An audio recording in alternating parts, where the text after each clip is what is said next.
Mm. Wow. What a fun day today is going to be, huh? All right. Let's put a number in chat. So many perma bands I think are going to drop today.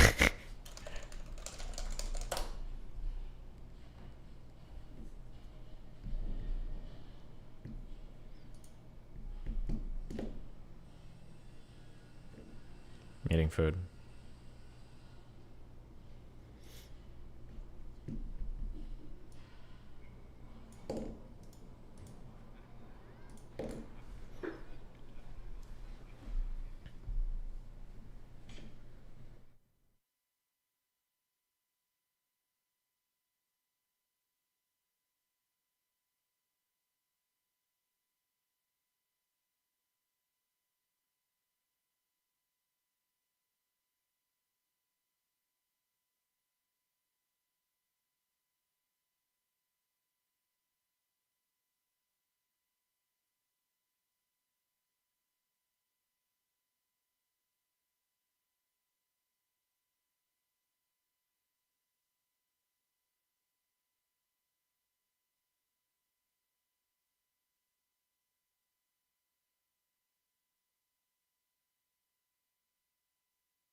Okay, sorry. I don't know why I'm watching this. I was reading something else.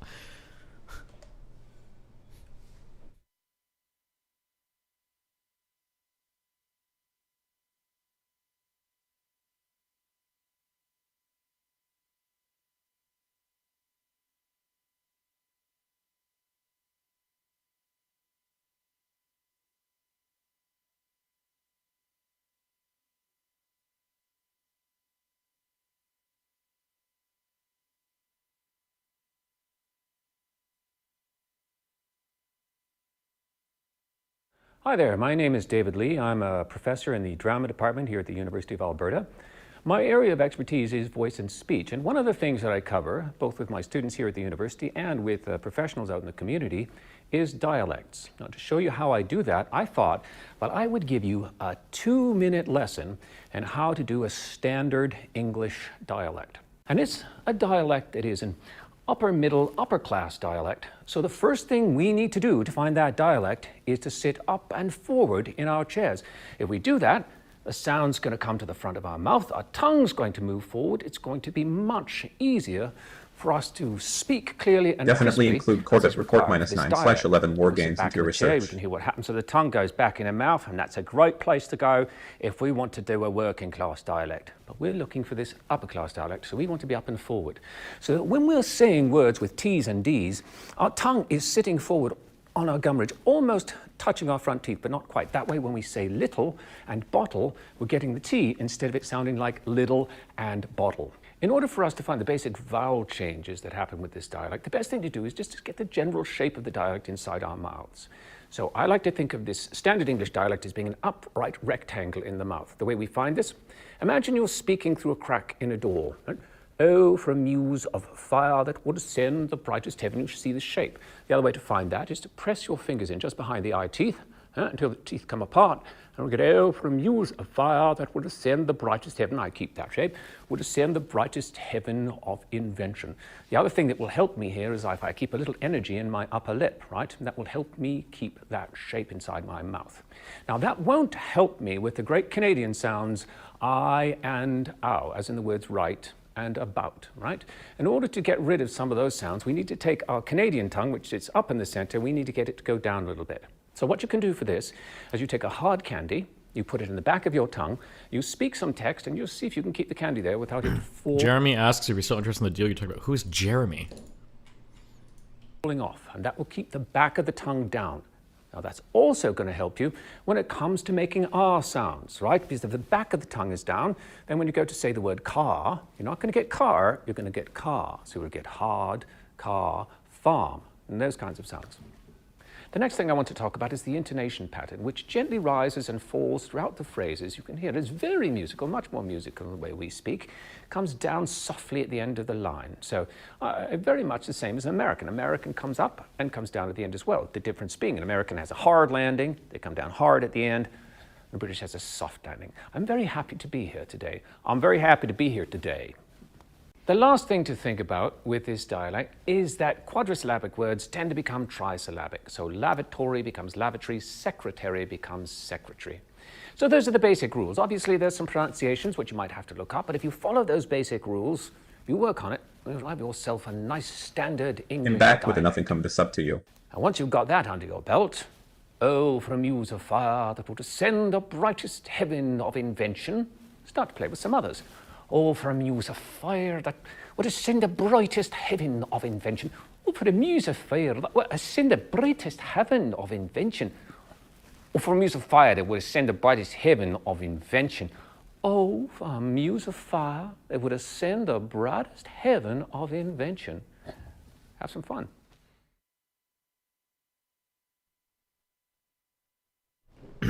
Who asked, dude?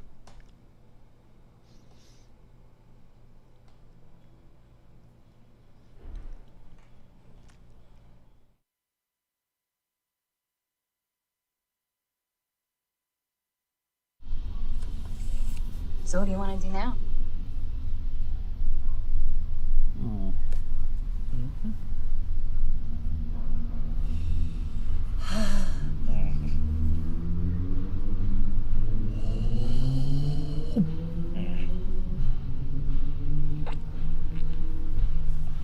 I'm really glad I found you. Now onto the South Bay. A man says cars have rammed into his home 23 times and he can't get anyone to do anything about it. Wins. His home sits off Jackson Avenue in East San Jose. He's lived there for decades and keeps adding more barriers just to protect his home and his family. KPIX5's Sean Chitness shows us what makes this spot so dangerous. Well, the house shakes. First you think it's an earthquake. You hear the rumbling. Located across the street from the Jackson Avenue exit of 680, Ray Minter's home is an easy target for careless drivers. How many times has someone come and hit your property? About 23 times. He says since the early 1970s, he's seen cars miss the street and crash into his front yard. Every time we've been hit, we've been home. Recently, It's drivers failing to complete a right turn. The cost adds up with him having to repair the damage and find new ways to keep cars from his house. 4 times where they've gone as far as the kitchen. Can they show the intersection so we can see what the fuck this looks like? Has covered most of the mess created by driver after driver. Minter installed steel poles on his property line, even if the city advises against it. He also has a brick wall with cement poles and heavy rocks to try to keep future cars from coming to the house. If I don't have them here, they're going to surely kill one of us. His house may be the closest to the Jackson exit off of 680, but there are other houses along this street that also have to worry about someone crashing into their property.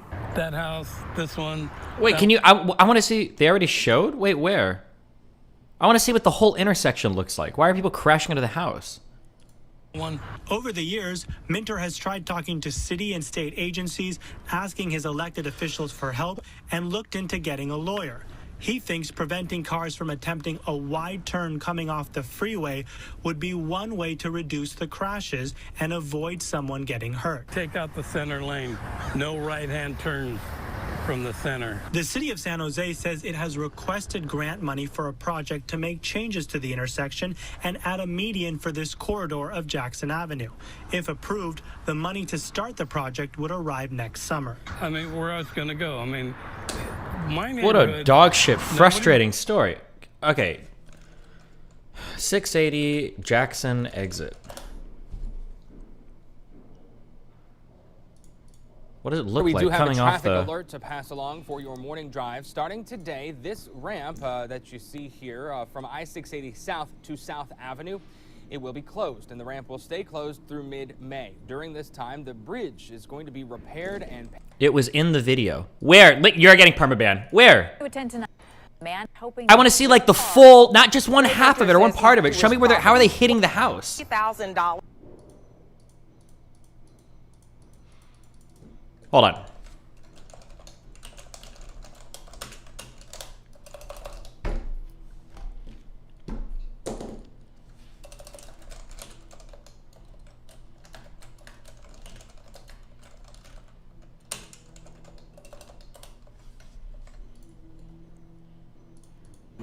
in the yard. Ray Minter says he's grateful that no one in his family has been seriously hurt or killed by the...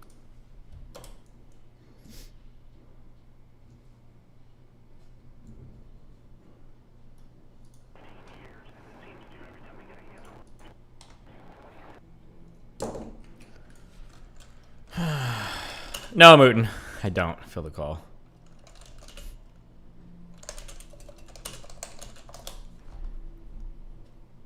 Or do I feel the call? Am I feeling the call?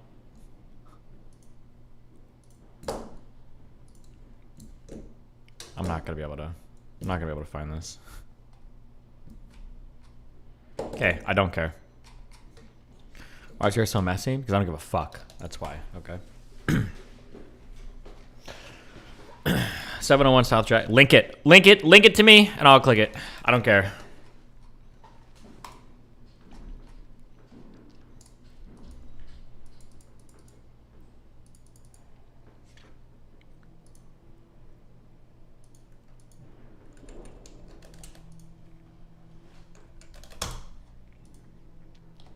Opportunities limitless, possibilities senseless. What will you do? Millions of people, not enough to eat. What will we do? With AI, Microsoft technology, the future is up to you. You can do it. With AI, the future will blow your mind. Opportunity. No shot. There's got to be something more. There's got to be something more to this story. My desk, my room. Holy fuck, man. Dude. Try hard 7. Dude.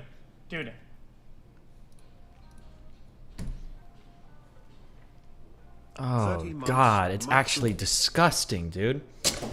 Above XQCL.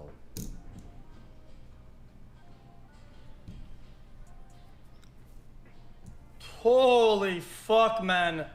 Bro.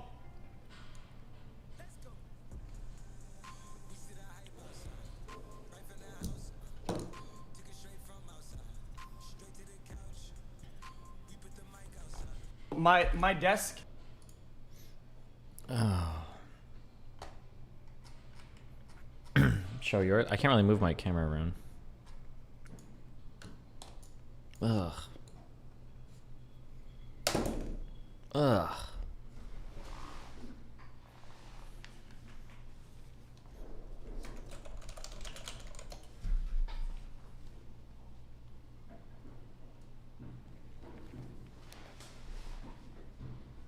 He just moved?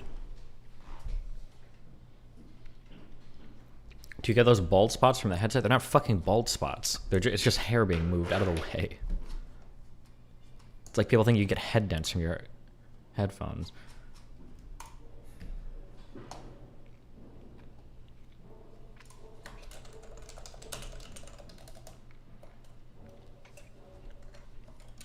Okay, I'm playing an hour of Factorio. I can already tell I'm gonna get triggered as fuck today.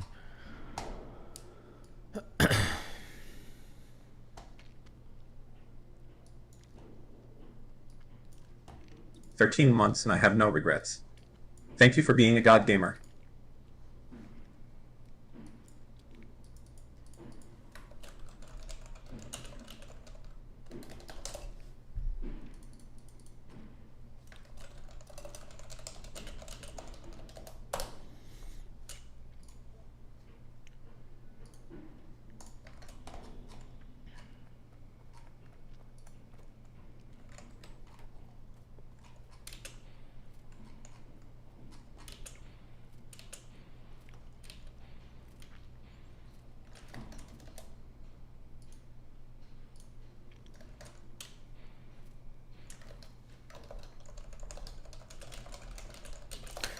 Are you close to the cargo rocket? I probably just need to start researching it.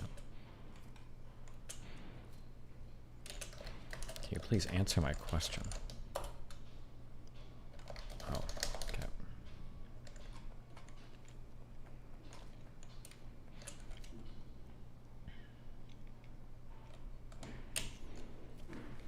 At some point, do you, for space exploration, when you're on the planet, do you just stop looking for new resource patches and just do a fuck ton of pulverizers, or?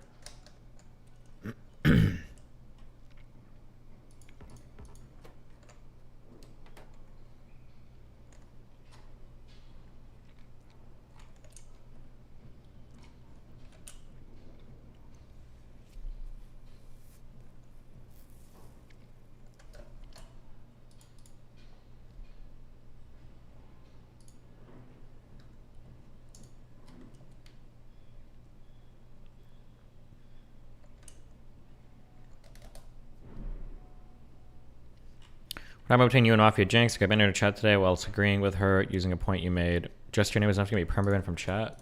She turned into a massive fucking Hassan simp, and in her eternal quest to throat that dude's cock, she like completely sold out everything she knows or thinks she knows about the universe into becoming a cringe fucking socialist dipshit. Don't worry, she's not unique. There's a ton of women that did it.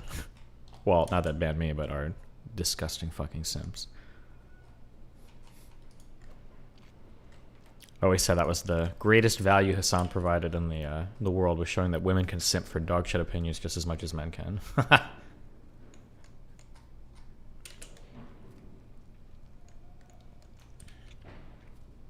True equality.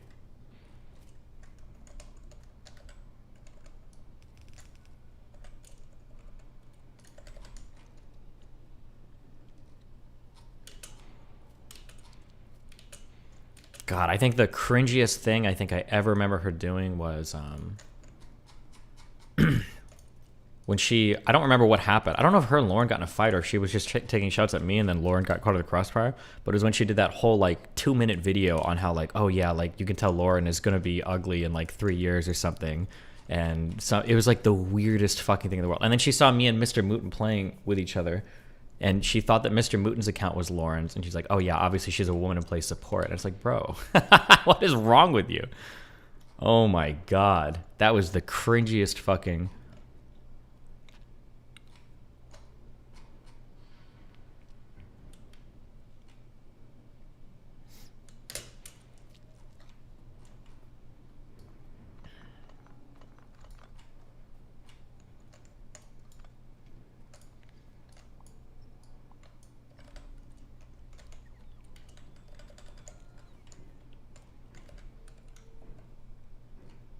Yeah, dude, the left doesn't fuck around when it comes to sexism, okay? They go hard.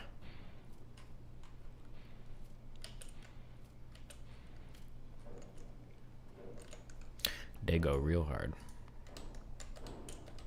Andrew Tate banned from Facebook and Instagram. Yeah, thanks. I don't know what you want me to say about it.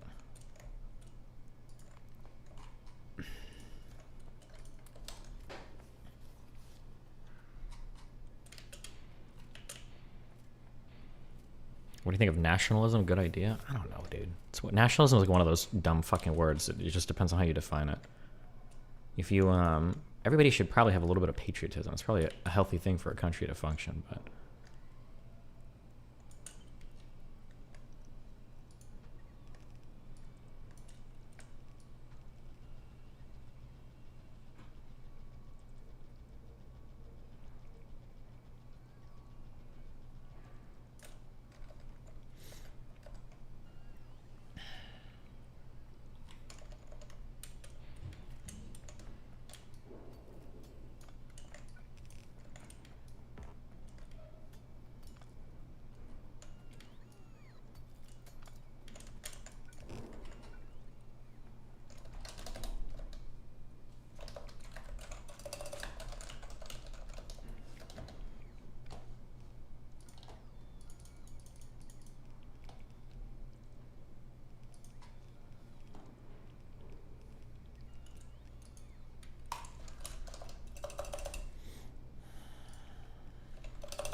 That South Park weed meme from last night stuck with me. Stuck with me. Getting high makes you okay with being bored, and when you're bored, you get a sense of needing to do something with that boredom.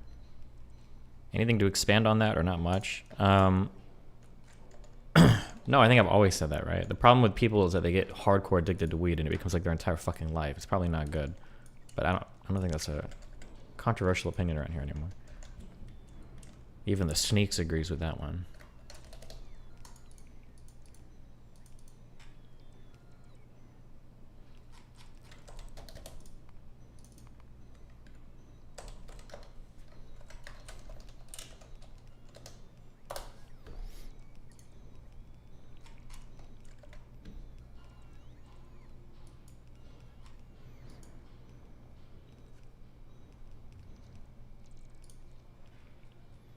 So this is the 680 ramp they're coming off of. They can turn right from the center lane. Are they allowed to? I can't tell. And then what? They're hitting this dude's house? How the fuck are they hitting this guy's house? Are they just flying? They'd have to be coming off this ramp at like 70 miles an hour. How the fuck can you miss this?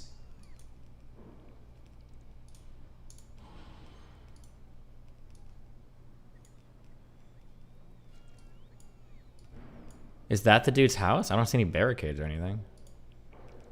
Oh wait, who's standing there? Maybe we can see him. Oh nope, he's gone. Fuck. Or is this the dude's house?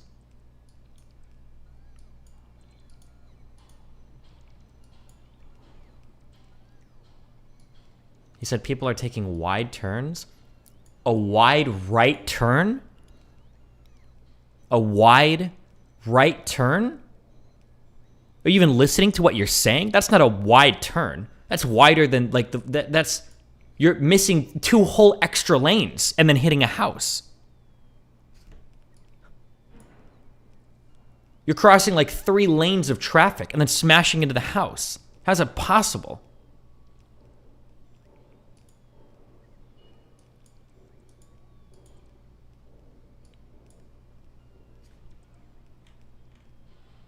It should just be death penalty for drivers that do. If you're driving this badly, you just lose your license forever.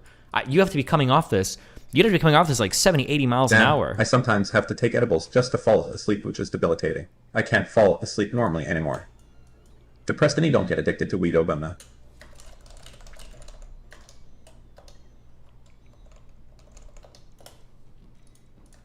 Actually, wait, never mind.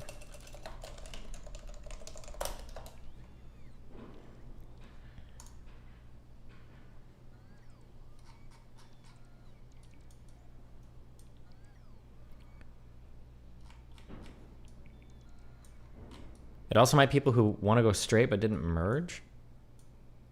That doesn't make sense. Unless they're people in the right lane. People trying to beat the light? You beat the light going, it's a right turn. You don't need to beat the light.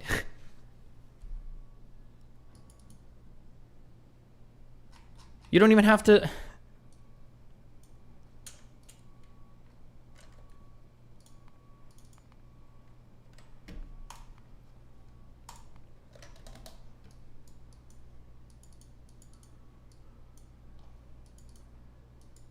Steven, some of us like to take huge wide turns, but go off, sis.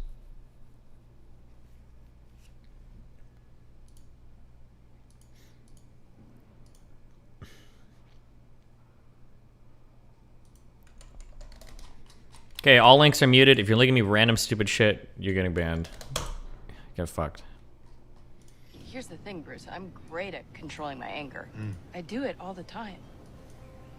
When I'm catcalled in the street, when incompetent men explain my own area of expertise to me, I do it pretty much every day, because if I don't, I will get called emotional or difficult, or I might just literally get murdered. So I'm an expert at controlling... That feel when you go from mansplaining to murdering in 2 sentences.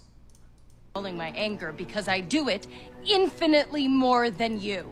Here's the thing, Bruce.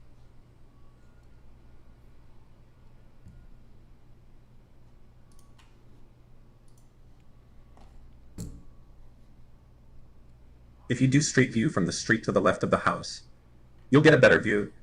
It's kind of messed up. if you do a street view from this, from the street to the left of the house, to the right of the house over here.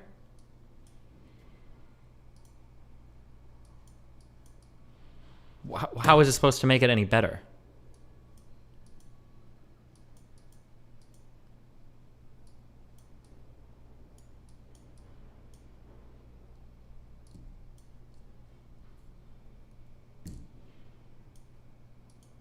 What does left mean? Destiny is if meant this to is be the guys. if this is the Surely there if is this no is, drama behind the scene. if this is the front of the house, then this would be to the right of the house. I'm skipping all donuts today. If you donate money, you waste your money. Good job. Left of the house would be over there. It's the front. Fuck you.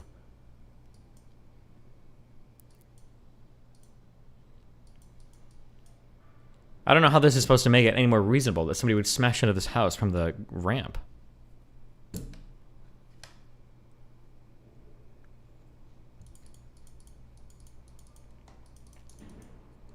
You have to be going... Yeah, I think you have to be going like 100 miles an hour coming up off of the freeway.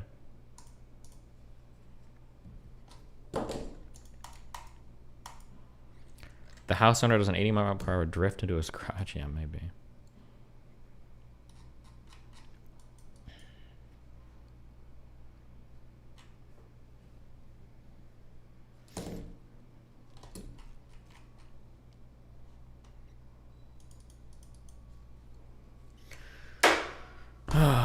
Okay, I'm doing this research today. I don't know why I'm doing this on stream. I'm probably going to kill my stream in like an hour because fucking retarded chat is going to drive me fucking crazy, but...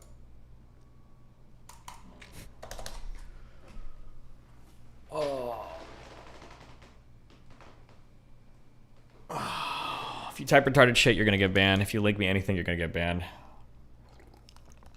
If you say anything that pisses me off, you're going to get banned. Actually, you're right. Fuck. Let's sub only. I don't know if I can turn on sub only on YouTube chat.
Let's do messages first. Hold on.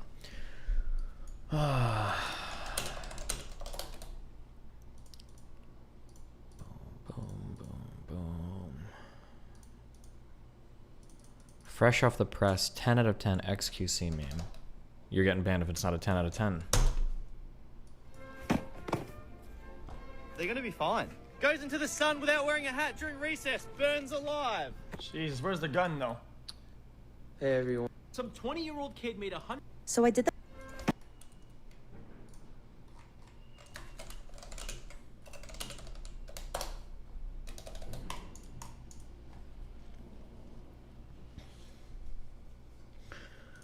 Okay. Boom, boom, boom. What's this? What's in this? I have a version of the podcast I wrote about exporting.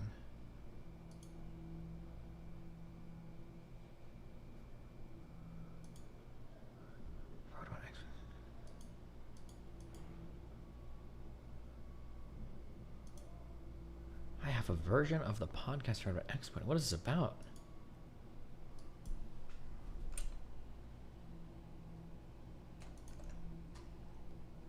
Oh, I don't know. Okay. Boom. Let's see.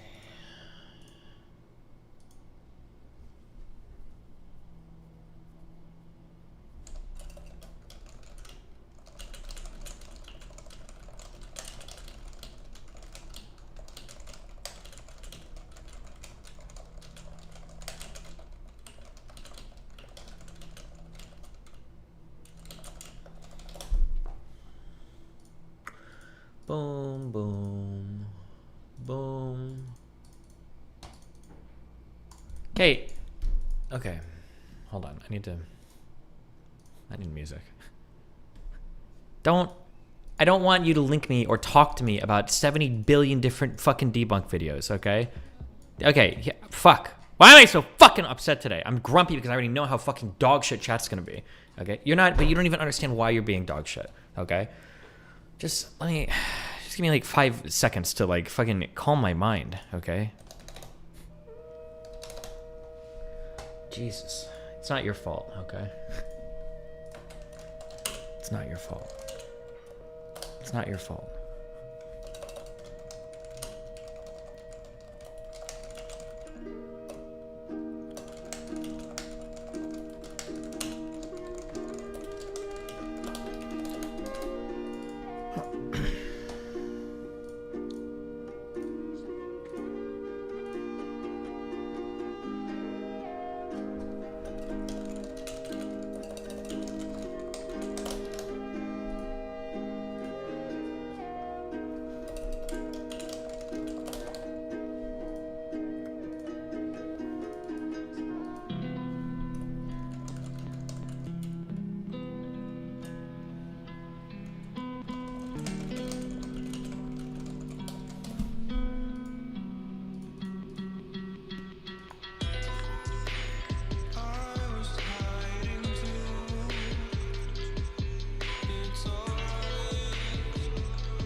People are asking me these questions.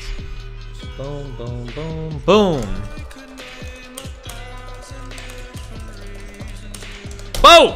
Done with Discord messages. Because that's how we roll, okay? 22 messages, 3 minutes. What do we got for emails? 25 of them. All right, what do we got? Modern day debate, invitation. Yeah, October 28th. What the fuck is this for? Yeah, I'll be there, my dude. I don't even know what this is. DebateCon? Okay, cool. Speaker booking. Hello, I'm following up on the speaker booking discussion for today. We have planning to do the events the first 2 weeks of October. What is this about? My organization, the Walkaway Foundation, will be hosting a series of town hall debates through the rest of the year. We'd like you as a guest speaker. There will be a live debate and discussion between Americans on the political left and right. Primary goal is to highlight issues specific to the Hispanic community. Am I supposed to be a stand-in there? A representative? Able to hop on a call real quick. Our schedule is flexible today. Generally available at 1100 EDT for any calls. Are you available tomorrow on the 20th? What is tomorrow? On Saturday.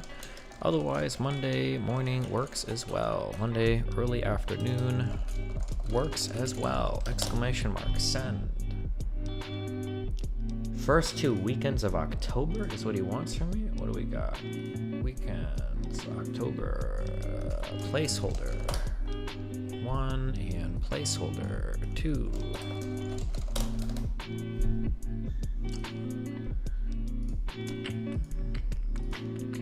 Any interest? Rock on, I shared a calendar invite. What is this? Finally got an idea for your review. Interested? If you're interested, we'd like to invite you to participate in a main stage debate on the morning of Saturday, October 14th. Did I just reserve that? No, that's the 3rd weekend in October, right? 1, 2, 3. 3rd week. What is this for? This is for LibertyCon.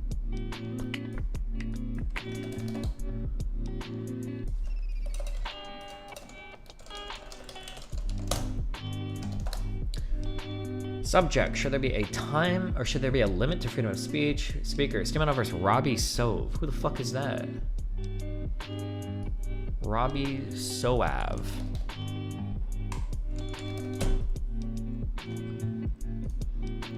It's an American journalist who's a senior editor for Reason. Is that a... I feel like I read their shit sometimes. Is that a good publication or shit? I don't know.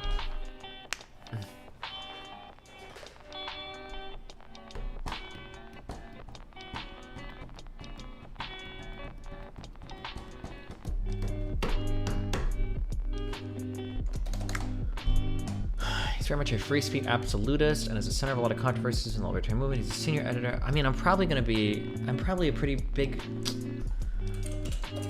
I think I'm generally a free speech advocate as well, so I'm not sure how much we'd be in disagreement, though I do empathize with some of the restrictions some larger companies want to put on conspiracies, etc. Why was Brian Stelter eat hay bees brought up on 3 of my downswings?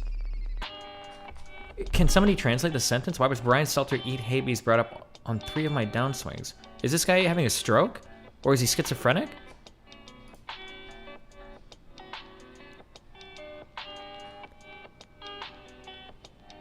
Why does Brian Stelter eat babies brought up on 3 of my downswings? What is a downswing? Golfing with... I don't know. Okay. 21, you're blowing up on TikTok. I'm seeing TikTok over TikTok, hundreds of thousands of likes each. Clips of you, Sneeko. All the comments are trying to find your TikTok. You need to create an account fast and market it. Andrew Tate became an overnight sensation because of TikTok. Imagine you tripled your audience. You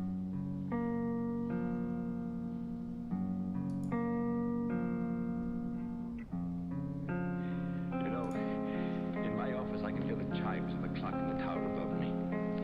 I've always listened to them. I like them. What is this cringe shit? Oh my god. 105 to 106, 36. Midnight? I guess midnight is a special time.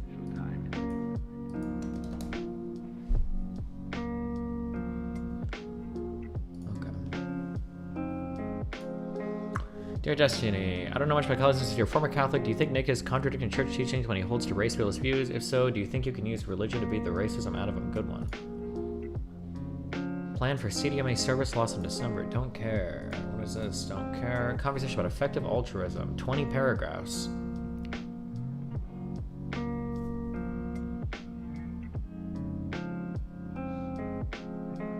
Jeez, okay. Clarity to the Fuentes pivot.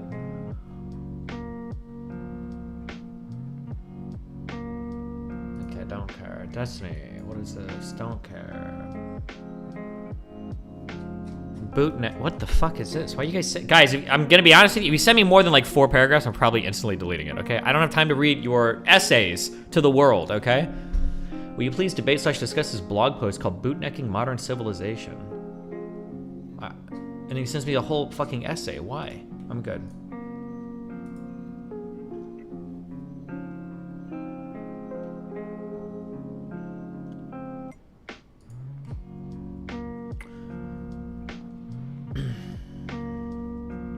We have bootstrapped ourselves out of the Malthusian trap, but only temporarily. By doing so, we've created new problems. Okay, good one.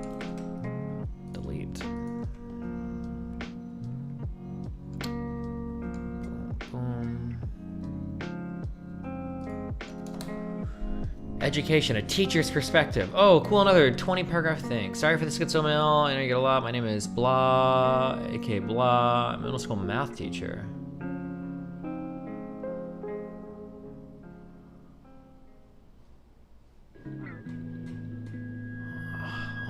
Hold on, I have 12 emails left. Just chill yourselves.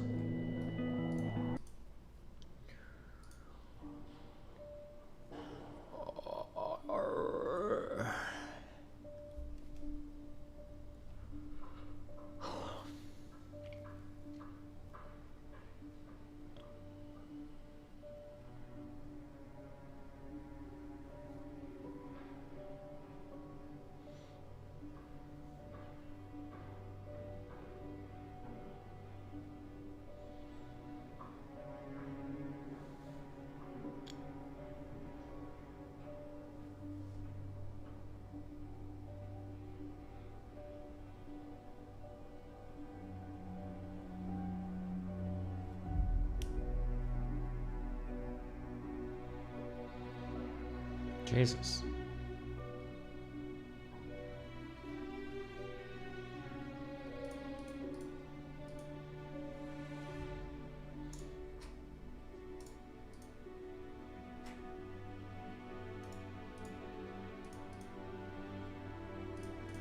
Okay, boom.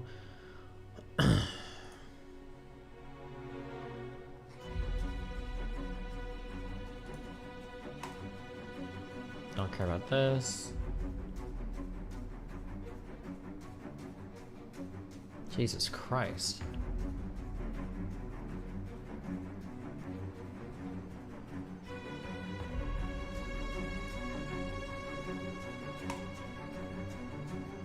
Amazon influencer program. I'm good, dog. No.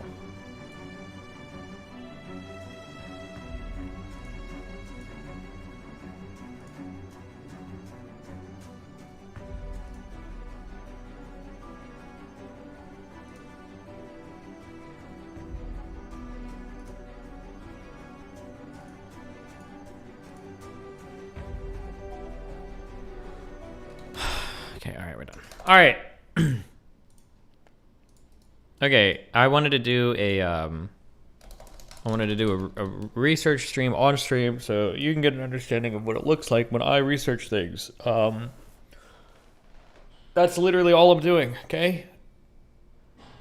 Is Destiny looking for content or is he actually just chilling? I'm not looking for content. This is going to be a boring fuck stream. If you came here looking for anything exciting, you are a fucking retard, okay? Leave, play a video game, masturbate, do some shit. This is going to be hyper, ultra fucking boring, okay? If you type some rando conspiracy shit in chat, you're permabanned. This guy, Lobo, no one mentioned Tower 7. You're gone. You can go talk about Tower 7 all you want, at whatever room you want. Okay? If I'm in the middle of reading something and you think that you're so smart, you want to link me 30 million fucking things, you're permabanned. This is not a stream for me to click 70 million fucking random fuck links in chat from the 9/11 debunker video that you saw 3 years ago. I don't care. Okay? Not doing that. If you want to type some shit because I ask a question or I say something like, oh, Destiny, that's bad faith, you're permabanned. I'm asking questions. I'm doing research. Fucking kill yourself in a video game. Or not. Okay?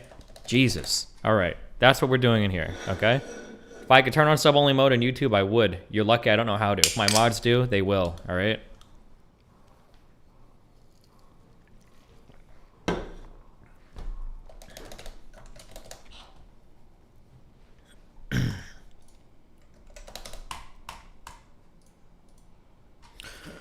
How'd you develop discipline against other people's strength and your own internal validation? Any advice to someone trying to do the same? Yeah, because I banned them all, Prince Vegan. I think you asked the same question yesterday. Ask me later and I can give a better, more in-depth answer to that. But you know what? I don't feel like it right now because I can't.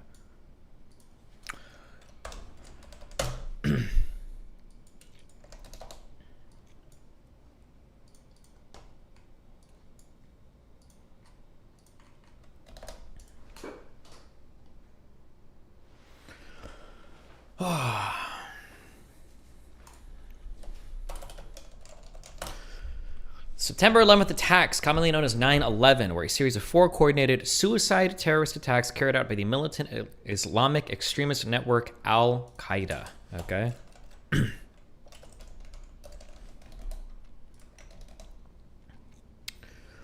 Al-Qaeda means the base or the foundation. Alternative spelled Al-Qaeda, officially known as Kedat al-Jihad. Didn't know that. Base of Jihad is a multinationalist, militant Sunni Islamic extremist network composed of Salafist jihadists. What does this mean? A Salafi jihadist? Pronounce this for me.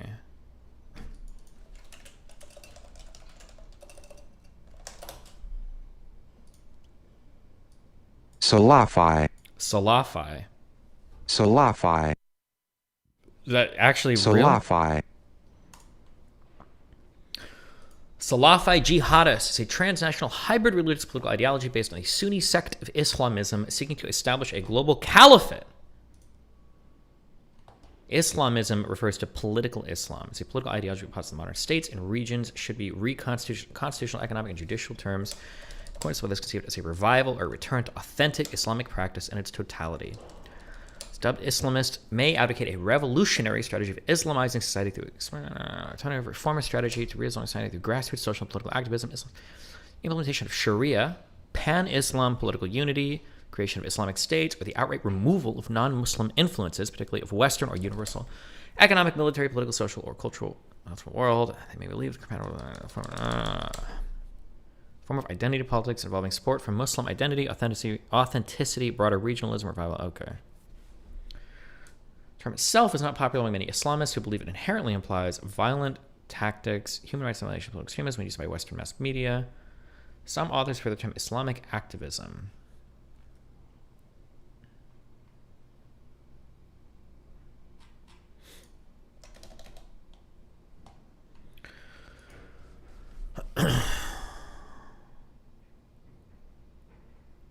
I don't know why I just read that in chat. A global caliphate. The caliphate or caliphate? I think it's caliphate, isn't it? Is it caliphate? It's conquered a single Islamic world government, which was supported in particular by Abu Bakr al-Baghdadi, a leader of the, this is the ISIS dude, a leader of the Islamic fundamentalist militant group Islamic State. I think we killed this guy, finally, didn't we? In October 2019, yes.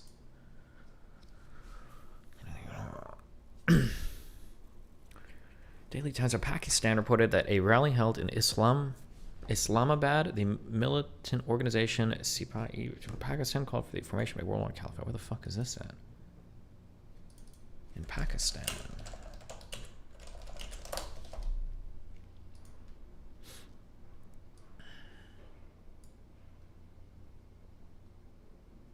I totally did not. Oh, I see. It's this. No. Oh.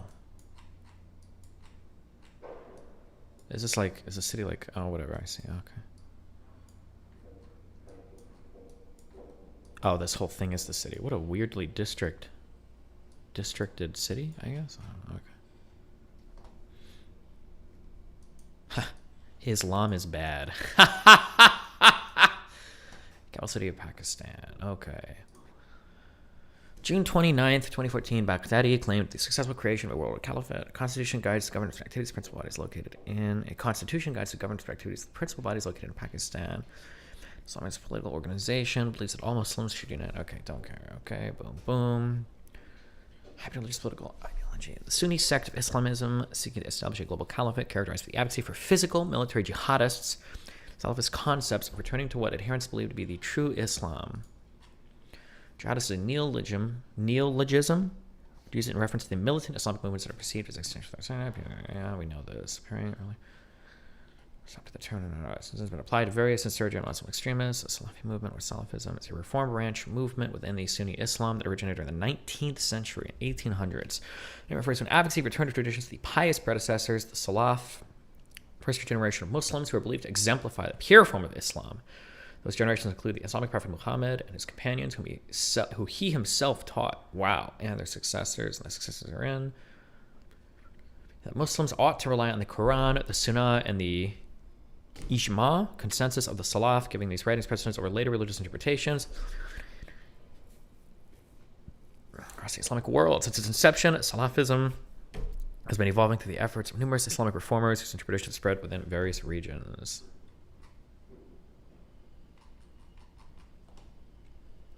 Am I going to watch that documentary on stream or off stream? Probably on stream. Okay. Hold on. You're wasting your time. There's no way this is getting brought up in the debate, okay? If you are researching something for a topic, if you were to make a 10-minute video and in that 10 minutes you said everything you knew about the topic, then off yourself. You fucking retard, okay? If you're going to talk about a particular topic and dive into it in depth, you should have some understanding of the background of the terms that you're using. It's not enough to just know a fucking word and have no fucking idea where it comes from or what the origin is, okay? As you do research for topics like this, the more information you know about random shit, the more it all kind of comes together. If you only read like the definition of a fucking thing and you only know the one thing and you have to ever dive deeper into it at all, you have to ever connect anything, you're going to be fucked, okay? Don't ever do that. It's so fucking annoying. If somebody does some shit, we're talking about the September 11th attacks. They were carried out by Al-Qaeda. Well, what do you know about Al-Qaeda?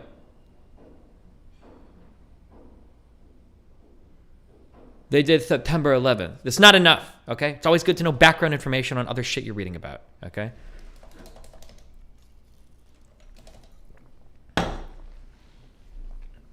You don't have to know everything. It's just good to read shit, random shit.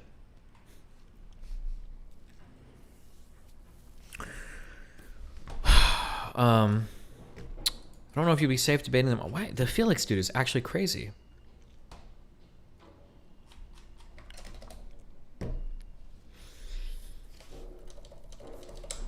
Okay, Salafi movement, Salafi jihadism. It's a transnational hybrid. Okay, boom, boom, boom. Interchangeable terms. Wow, Quantum Pineapple. Thanks for gifting 5 tier 1 subs to bring more people into the chat to troll the fuck out of me.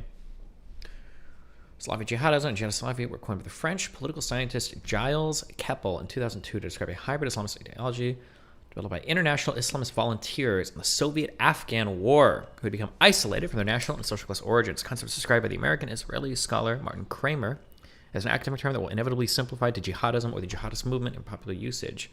Qutbism, close relative Islamist ideology. Okay, practitioners are referred to as Salafi jihad. This movement eschews any political involvement and organizational allegiance is potentially divisive for the whole Muslim community and a distraction from the study of the Islamic religion.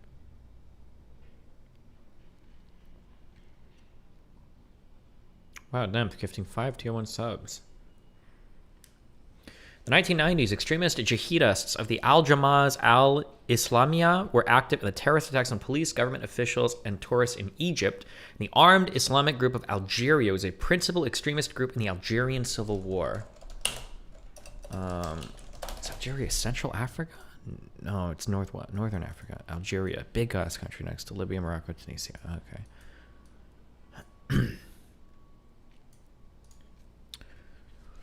Most infamous jihadist considered to be the September 11th attacks against the United States perpetuated by Al-Qaeda in 2001. While Salafism had next to no presence in Europe in the 1980s, Salafi jihadists had by the mid-2000s acquired a burgeoning presence in Europe, having attempted more than 30 terrorist attacks among EU countries since 2001. While many see the influence and activities of Salafi jihadists as a decline after 2000, at least in the United States, others see the movement as growing in the wake of the Arab Spring, the breakdown of state control of Libya and Syria in 2014, and the U.S. retreat from Afghanistan in 2021. It's been carried out by the Islamic State or Al-Qaeda as well as Islamist lone wolves since the late 20th century. Europol, which releases was linked to Al-Qaeda, and the plots intended to involve groups carrying out coordinated bombings. This is important.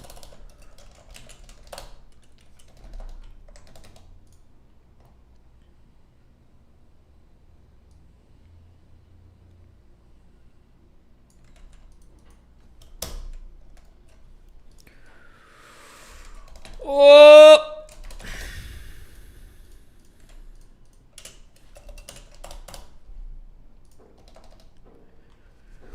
Al-Qaeda and plots carrying out coordinated bombings. 2004 Madrid train bombings killed 193 civilians. Damn! I don't even remember that one. I kind of remember that one. That's a lot of dudes dead.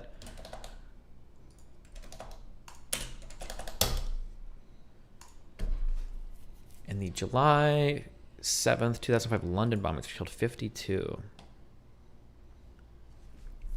Rise of Islamic terrorist incidents in Europe after... Okay.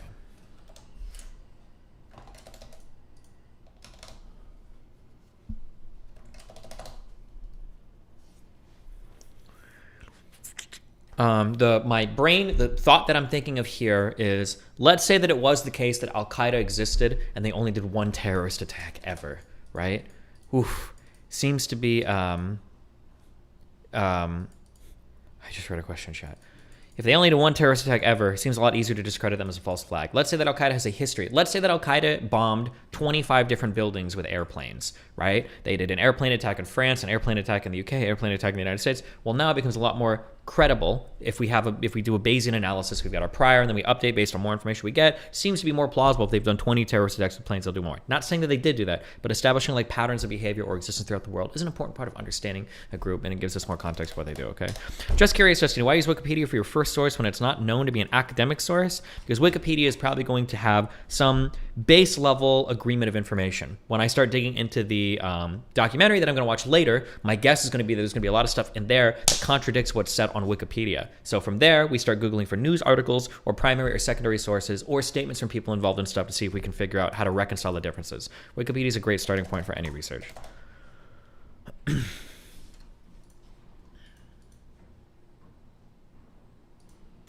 are you doing this?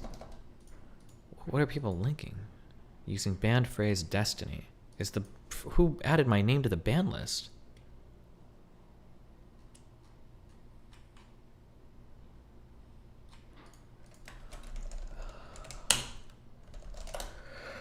Okay, we don't have to go that hardcore. 2014. The years 2014 to 2016 saw more people killed by Islamic terrorist attacks in Europe than all previous years combined. The highest rate of attack plots per year. Most of the terrorist is by ISIL. And many European states have had some involvement in military intervention against it. A number of plot. What does this mean? Is this like the war against Islamic State? Or.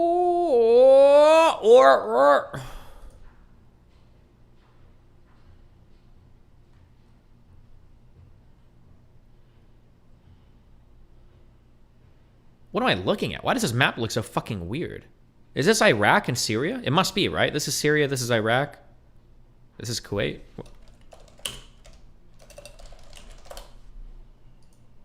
Why does it look so weird? I've just never seen it like this before, I guess. Okay, whatever. Don't care. Boom, boom, boom. Okay. That's the Strait of Hormuz.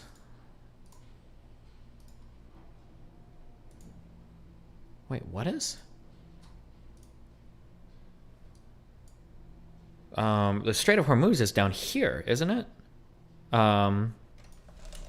It's between Saudi Arabia and Iran, because that's where I think an Iranian plane got shot down. Yes, right over here. This is where. Fuck, was it? No, it was a U.S. plane. It was a civilian airliner that got shot down by Iran, I thought. No, or did it get shot down by Saudi Arabia? Fuck. What was this flight? Hold on. Fuck, I have to remember this. Iran Air Flight 655 was the one that got shot down.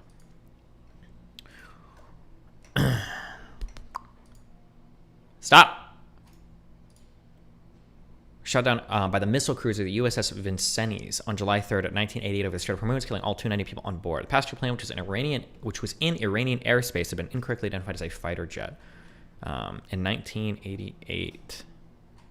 This is a pretty big deal at the time, but it got shot down over here in this strait, which is east of here. If this is Iraq, I think Iran is over here. Kuwait is over here. The strait is over there. Okay. A number of plots involve people who entered or re-entered Europe as asylum seekers during the European migrant crisis. Some attackers had returned to Europe after fighting the Syrian civil war. The Jewish Museum of Belgium shooting in May 2014 was the first attack in Europe by a returnee from the Syrian war. LOL, didn't this also happen within the last few years too? Kind of. There was a civilian airliner taking off from Tehran in Iran, and it was shot down by, I think, Iran's own air defense systems. When they were trying to, I think they were threatening to shoot missiles into Iraq to get revenge for us killing Soleimani, and they accidentally shot down a civilian airliner leaving out of Tehran, which was pretty oof, I think. Tehran, civilian airliner shot down. Iranian report details chain of mistake in shooting down Ukrainian passenger plane. Human error and misaligned missile guidance system decision fire without authorization attributed around January. Shortly after takeoff from the Iranian capital, Tehran, killing all 176 people on board. For several days, no one took responsibility. Eventually, Iran admitted it had targeted the plane after mistakenly believed it to be a U.S. missile.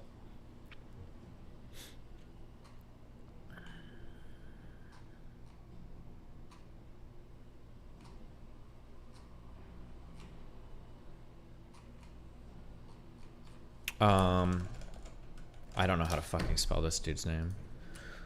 Soleimani. Oh my god, I actually got way closer than I thought. Wait. Let's see. We assassinated him in Iraq, I think in Baghdad, in January of 2020, and this plane was shot down shortly after, I believe. Yeah, in January, because they were freaking the fuck out after we assassinated that dude.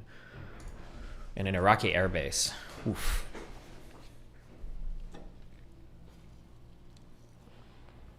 Okay. No one cares. He killed a lot of ISIS. He killed a lot of Americans, too. That motherfucker killed a lot of people. Iran has their hands in a lot of stuff across the entirety of the Middle East.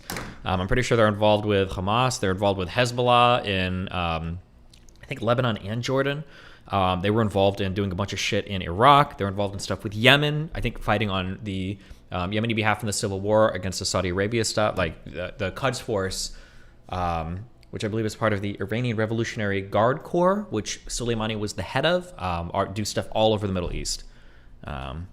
Did stuff all over the Middle East. Well, they still exist, but that Soleimani dude was like a legend, I think. Okay.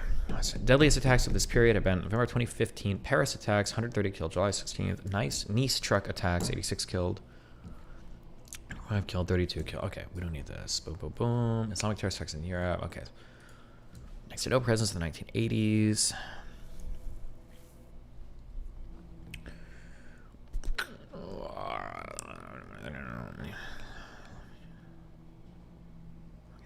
Okay. Salafi jihadism. So, do these people, does this include, okay, Al-Qaeda and ISIS? Former Salafi jihad principally includes Egyptian militant Islamist scholar and theoretician Sayyid Qutb, who developed the intellectual underpinnings in the 1950s, who would later become the doctrine of most jihadist organizations around the world, including Al-Qaeda and ISIS. The Egyptian second in command. Okay. It's been described as Al-Qaeda's philosopher, Ayman al-Zawahiri. This isn't the dude that we just killed, right? No, we killed the second emir of Al-Qaeda. Al-Zawahiri. Who the fuck did we kill? What was the name of the guy?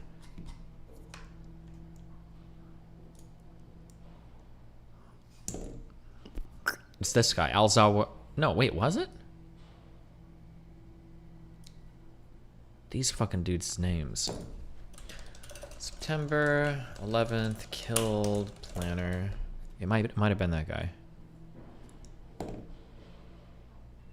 Oh, it was Al-Zawahiri. Zawahiri.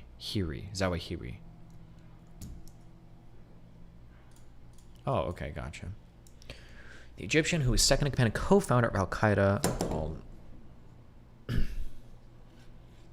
was a prominent theoretician of the fundamentalist movements.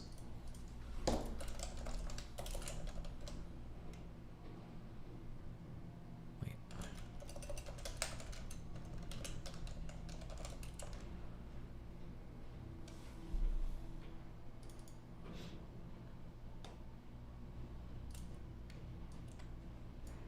Rip Bozo.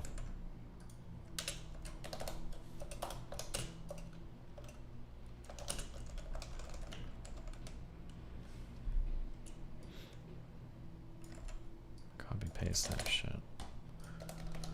Degree in medicine and a master's degree in surgery, and was a surgeon by profession. He became a leading figure of the Egyptian Islamic Jihad and Egyptian Islamist organization, and eventually attained the rank of emir. He was in prison from 81 to 84 for his role in the assassination of Egyptian President Anwar Sadat. How do you get in prison for 3 years for an assassination? What? His actions against the Egyptian government, including his planning of the 95 attack on the Egyptian embassy in Pakistan, resulted in him being sentenced to death in absentia during the 1999 returnees from Albania. What does this mean? While absent. Oh, so he wasn't there.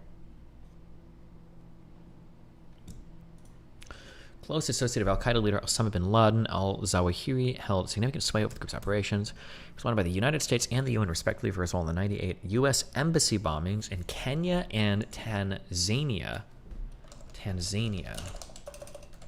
Where is this country at? Tanzania. Jesus, okay. And Kenya. Kenya and Tanzania, south of Somalia.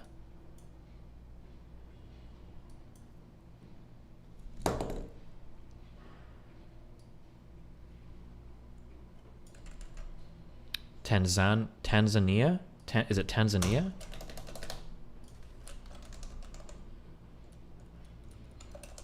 Fuck, how do you pronounce this shit?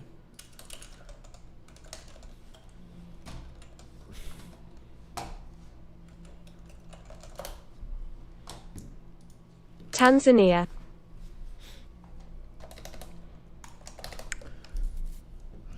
He merged the Egyptian Islamic Jihad with Al-Qaeda in 2001 and formally became bin Laden's deputy in 2004. He succeeded bin Laden as Al-Qaeda's leader after bin Laden's death in 2011. In May 2011, the U.S. announced a $25 million bounty, bros! Why wouldn't we bounty hunters? And he was killed by a drone strike in Afghanistan. 2022, July 31st. Not even a month ago. Interesting. August, September, October. September 11th.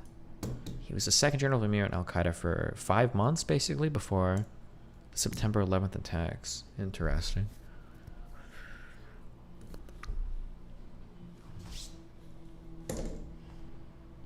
You were too busy playing League. Absolutely true. What was this assassination plot in Egypt? I'm so curious. Was one of hundreds arrested following the assassination of President Anwar Sadat. Initially, the plan was derailed when authorities were alerted to al-Jihad's plan by the arrest of an operative carrying crucial information in February 1981.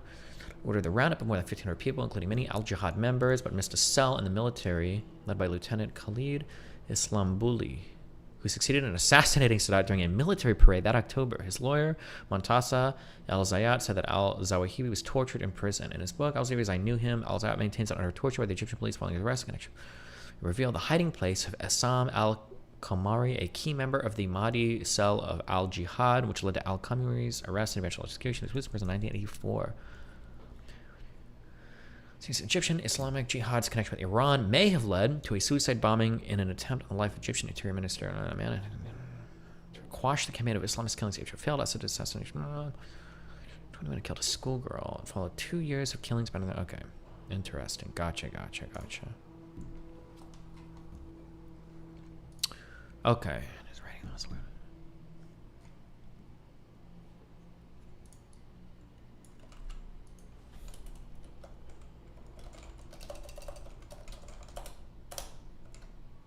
No.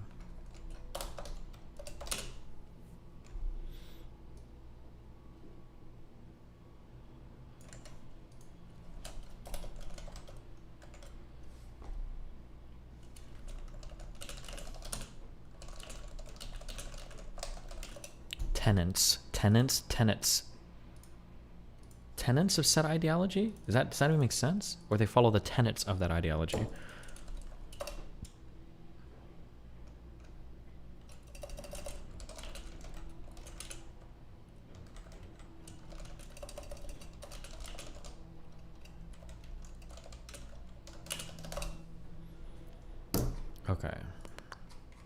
Okay. Al-Qaeda. Basic foundation. It's a multinational militant Sunni Islamic extremist. We probably should have Al-Qaeda here. That's pretty important.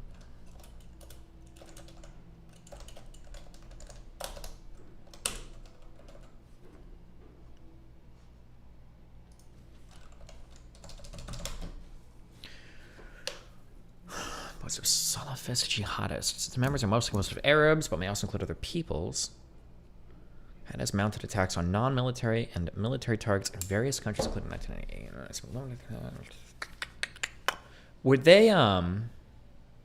Was the embassy bombing in the World Trade Center? No, I don't think so. The World Trade Center wouldn't have an embassy in it. I know the World Trade Center was attacked before.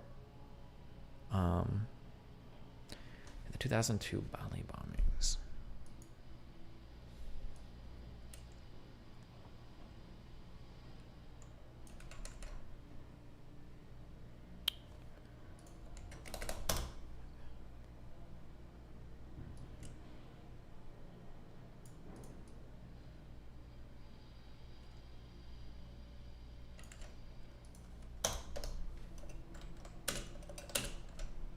Tough.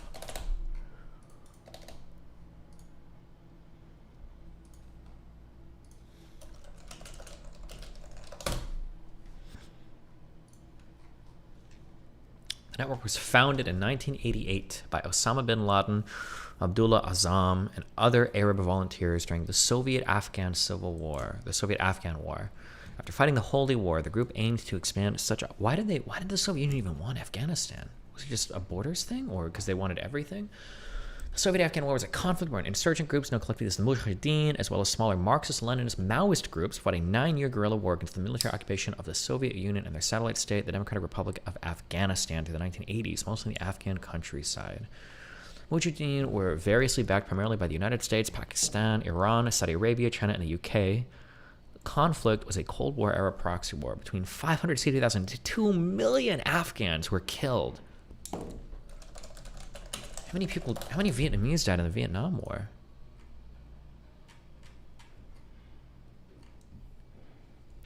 South Vietnam lost between 195,000 to 430,000 civilian dead, 250,000 to 300,000 military dead. Damn, that's a lot of Afghanistan people. Holy shit. Afghanistani? Is that correct?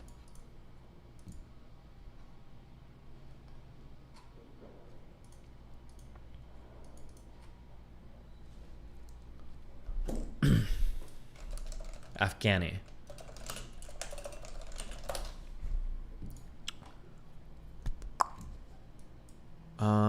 Oh shit, I actually don't remember which states here are included in the Soviet Union. Like, was Turkmenistan and Tajikistan and Kyrgyzstan in the Soviet Union? Soviet Union and Warsaw Pact map.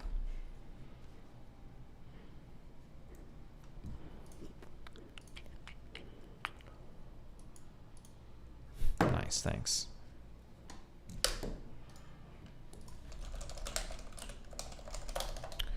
I think they all might have been part of it. Oh, thank you. Yes, yes, this is what I want. Queen. Turkey, Iraq, Syria, Iran. This would be Afghanistan and Pakistan. So everything north of Afghanistan was all part of. The Georgian shit is over here, I think. Okay. Turkmenistan, Tajikistan, Kyrgyzstan, Uzbekistan. Okay, and then Azerbaijan and Georgia. All of this was part of the Soviet Union. Okay, gotcha. Makes sense. Okay, so Afghanistan was next, I guess. All right, where are we going? Armenia too. Cool. Between 6.5 and 11.5% of Afghanistan's 1979 population of 35 million is estimated to have perished in the conflict. That's insane. It's a contributing factor to the dissolution of the Soviet Union and the end of the Cold War, because they lost this, because they got crushed. The Soviet Union dissolved in 91, and this war ended in 89. Foundations of the conflict laid by the Sour Revolution, a 78 coup wherein Afghanistan's Communist Party took power, initiating a series of radical modernization and land reforms for the country. These reforms were deeply unpopular among the more traditional rural population and established power structures. The repressive nature of the Democratic Republic, which vigorously suppressed opposition and executed thousands of political prisoners, led to the rise of the anti-government armed groups. By April of 79, large parts of the country were in open rebellion. The Communist Party itself experienced deep internal rivalries between the Khalgists and the Parkamites. I don't know anything about these groups of people. Probably ancient Afghani was a faction of the People's Democratic Party of Afghanistan. It's the name of one of the factions of the People's Democratic Party of Afghanistan. The People's Democratic Party of Afghanistan. Were these the... Oh, this was part of the Communist Party that had taken over. Assassinated under the orders of Second Command, which is our relations with the Soviet Union. With fears rising, when it switched sides in the United States, the Soviet government under the leadership of Brezhnev decided to deploy the 40th Army across the border in 79, arriving in the capital Kabul. Kabul, is that in the western part of the country? Hold on. Oh, deploy. No, eastern part of the country. Okay, Tajikistan, all of this would have been Soviet Union. Kabul is over here.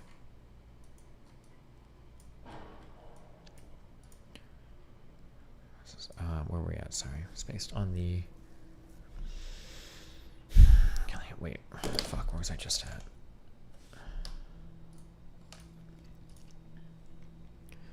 They staged a coup, killing General Secretary Armin and installing Soviet loyalist Babrak Karmal from the rival faction Parkan. The Soviet invasion was based on the Brezhnev Doctrine. What is the Brezhnev Doctrine? It was a Soviet foreign policy that proclaimed any threat to socialist rule in any state of the Soviet bloc in Central and Eastern Europe was a threat to them all. So this gave them a justification probably to invade every bordering country, right? And therefore justify the intervention of fellow socialist states. Yeah, okay. It's planned in order to justify the Soviet-led occupation of Czechoslovakia earlier in '68. With the overthrow of the reform government there, the references to socialism and control by the Communist Party as well as the Kremlin.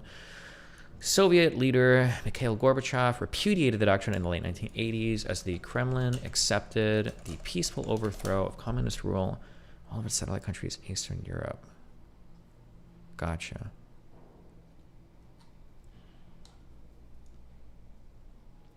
Okay, don't need to worry about this.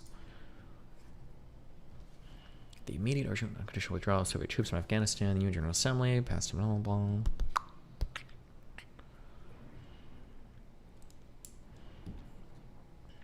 Massive amounts of support through aid, finance, military training, and neighboring Pakistan with significant help from the United States and the United Kingdom. They were also heavily financed by China. I have no idea what China does all through World War I and II, and yeah, I don't even know what China is up to that point. I have no idea what the history of China is. I don't even know. Like the world map goes, it's like you've got Western Europe, Central Europe, Eastern Europe, then you've got like Russia, and then it goes right to Japan. I have no idea what there's a huge black hole in my mind. I know that like now it is like Great Leap Forward, whatever, but in terms of foreign policy, I have no idea what the fuck China was doing. Like up through the 40s, 50s, 60s, 70s. I truly have no idea. It's a black hole in my mind. When was the Great Leap Forward? Was this in like the 50s, 60s? Campaign undertaken by, yeah, okay. So around like Soviet Union time, organized a vast population. I guess China was still like, they needed to industrialize and shit. So they probably, yeah, they weren't doing much.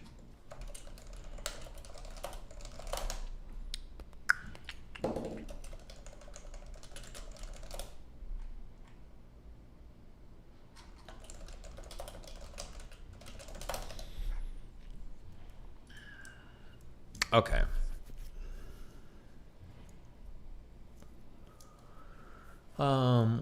Heavily financed by China and the Arab monarchies and the Persian Gulf. When we say Persian Gulf, what countries are we referring to here? Is it only referring to Gulf states? Is Kuwait considered a Gulf state? I know, like Saudi Arabia, Bahrain, Qatar, I know these are. Is Kuwait considered a Gulf state? And would Iran be considered part of the Persian Gulf states? Gulf states. Gulf. At the tip of the Persian Gulf. Oh, okay. Sure. Maybe, who knows?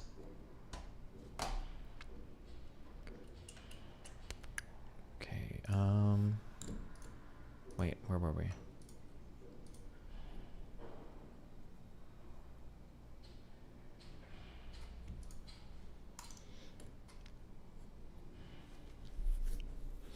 When people refer to the Gulf states, they're all Arabic states. Wait, what do you mean all Arabic states? Like, is Syria considered a Gulf state? Wait, did you just make that up?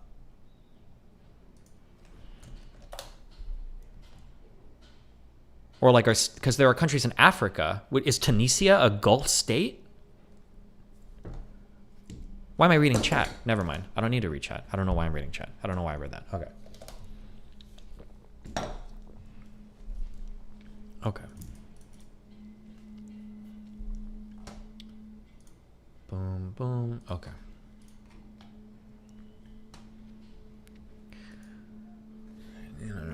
Okay, what are we doing? Afghan insurgents can receive massive funding. Also financed by China and the Arab monarchies in the Persian Gulf.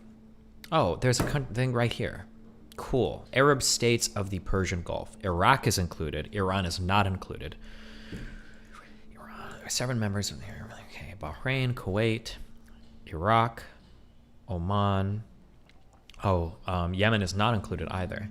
Okay. Qatar, Saudi Arabia, and the United Arab Emirates, the UAE.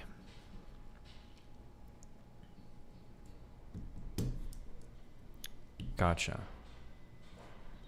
The term has been used in different contexts to refer to a number of Arab states in the region. The prominent regional political union Gulf formation includes Bahrain, Kuwait, historically various British Empire protectorates, including the Trucial states. What the fuck is this? What in the fuck is this? 1820 and 1892, don't care. Absolutely don't care. Okay. So U.S. influence in Afghanistan by funding military operations designed to frustrate the Soviet invasion of the country. CIA covert action worked through Pakistani intelligence services to reach Afghan rebel groups. Damn. Our relationship with Pakistan was much closer, I guess. I have no idea, but I would imagine so, I guess, in opposition to the Soviet Union.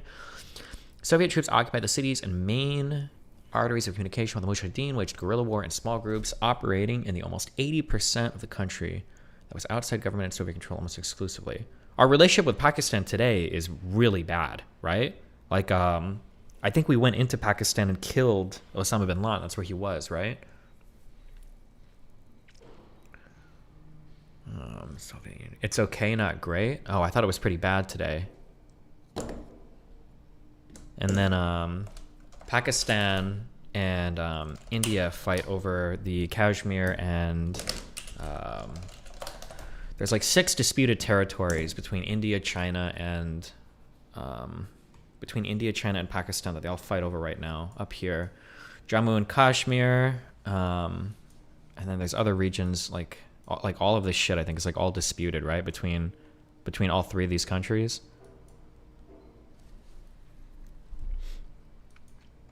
And I think the fear is that is it said that India and Pakistan both have nuclear weapons? I think so. There's always like a fear of like when tensions escalate across these borders that somebody's going to start nuking each other.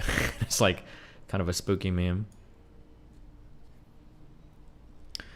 It's mostly Pakistan and India. China only has somewhat of an interest in that territory. Well, I thought that China has an interest in the disputed territories to the northeast, no?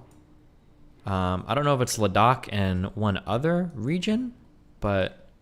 yeah, I don't know. Okay.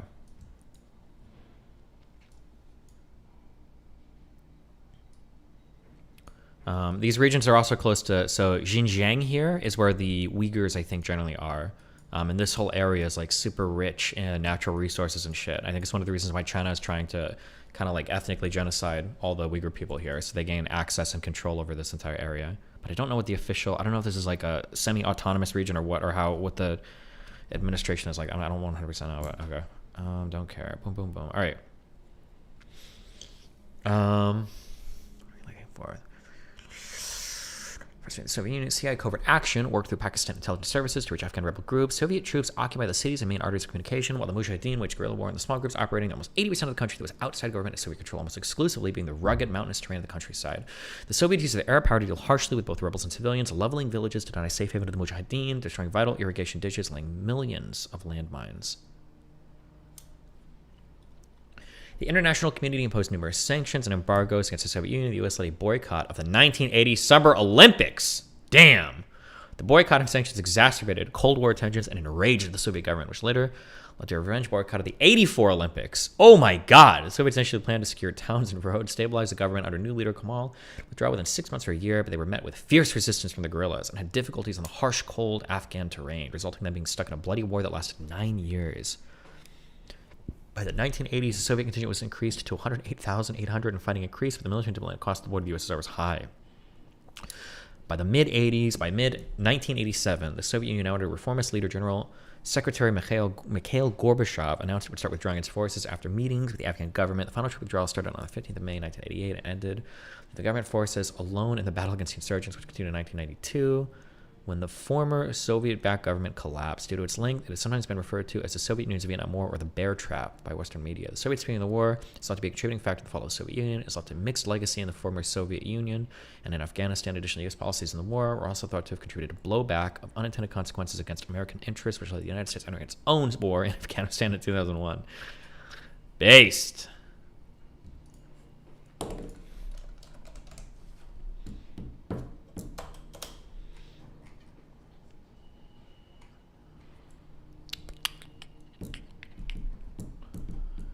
Social and medical support for veterans of the... Damn, that would suck. Okay. Boom, boom, boom. Okay, back to Al-Qaeda. After fighting... Okay, the network was founded in 1988 by Osama bin Laden. When was the... wait.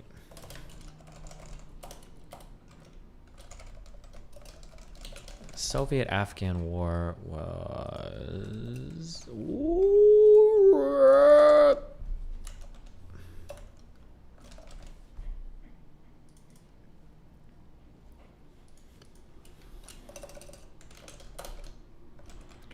1979 to 1989. Good to know the years.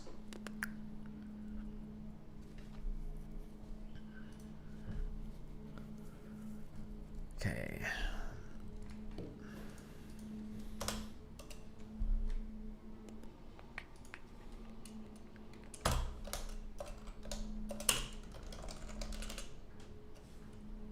In 1988.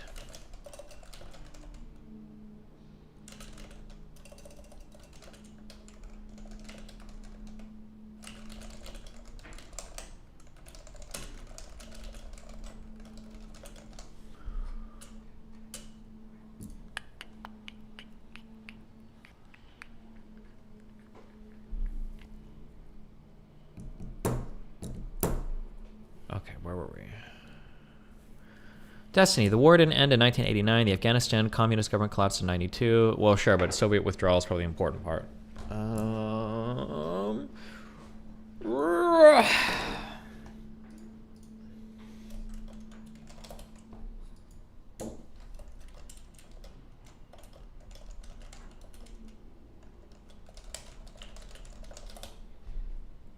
Okay.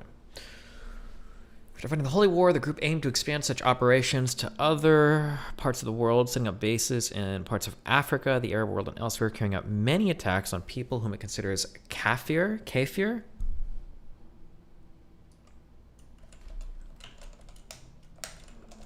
Yeah, fuck that spelling out. I don't care. I don't care. A minute-long video. Just say it. Kafir or kafir? It's kafir. Kafir or kafir? Okay.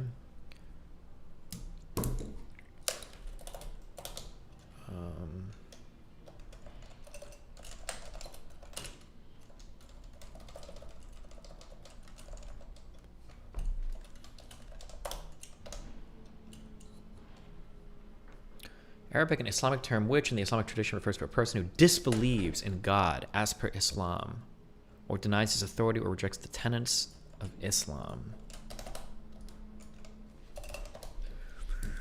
The term is used in many different ways, or in different ways in the Quran, with the most fundamental sense being ungrateful towards God. Kufr means unbelief or non-belief, to be thankless. It's interchangeably with mushrik.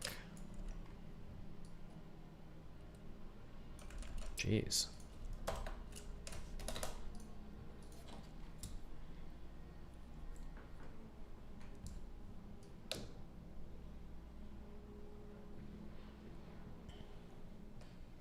Jeez. Okay.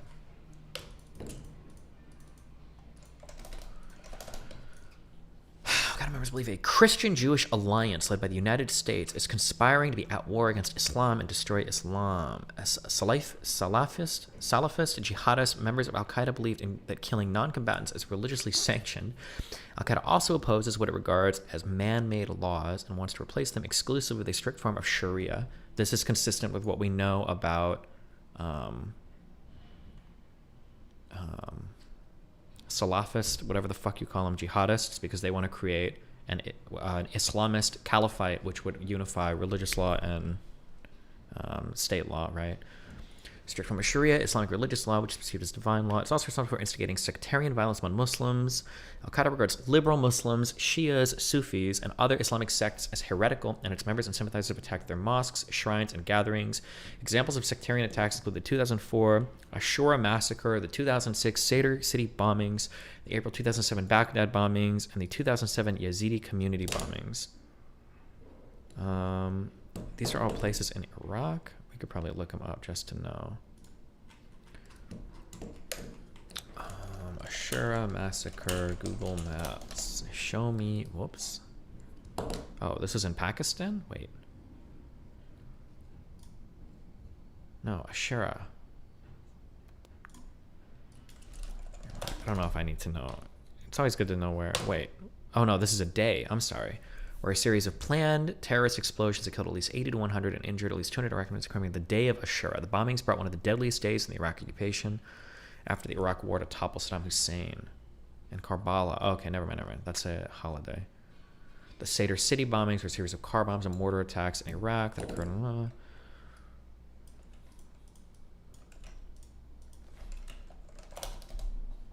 It's pronounced caliphate, I think. Okay, Sadr City. Is this basically like a suburb of Baghdad, could you say? And the Yazidi communities bombings were not done in towns in northern Iraq.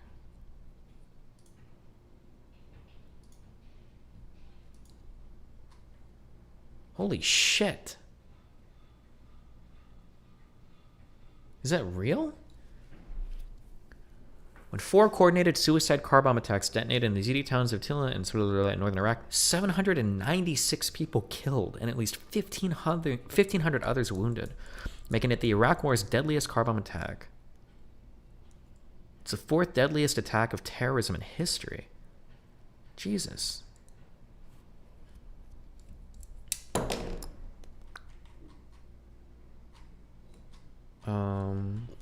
Damn.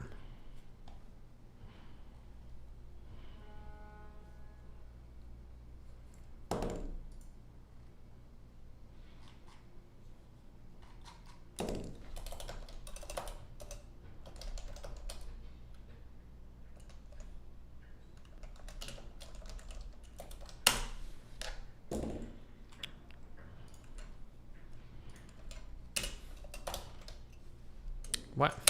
Really?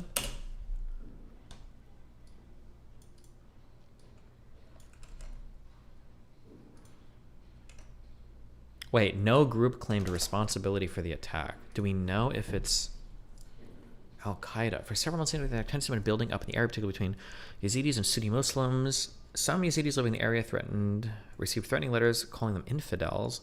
Leaflets were distributed denouncing Yazidis as anti-Islamic. One of them, in fact, the murder of Dua Khalid Aswad, a 17-year-old Yazidi girl who was stoned to death by fellow Yazidis 4 months earlier.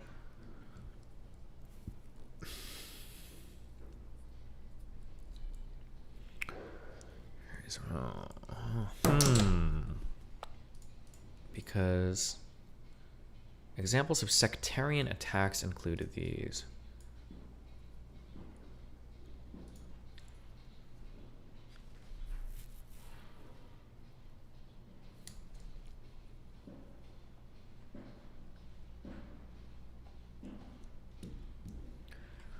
The bombings occurred.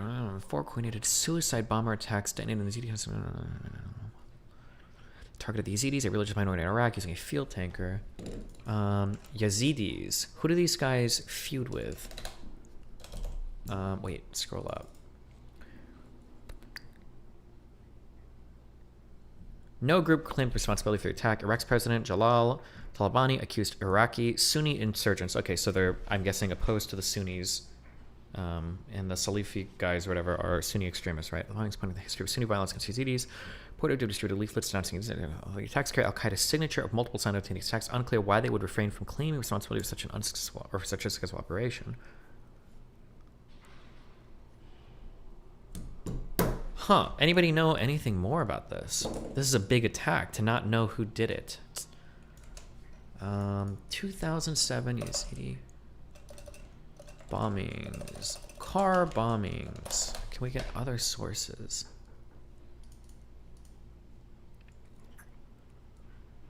Reuters, what are they reporting? Baghdad, a U.S. airstrike killed a senior Al-Qaeda militant who masterminded truck bombings on Iraqis, or on Iraq's minority Yazidi killing. Why would this say masterminded? But they don't probably have proof for it. It's just the U.S. said it here, huh? The terrorists responsible for the planning and conducting the horrific attack against Yazidis, a military spokesman said.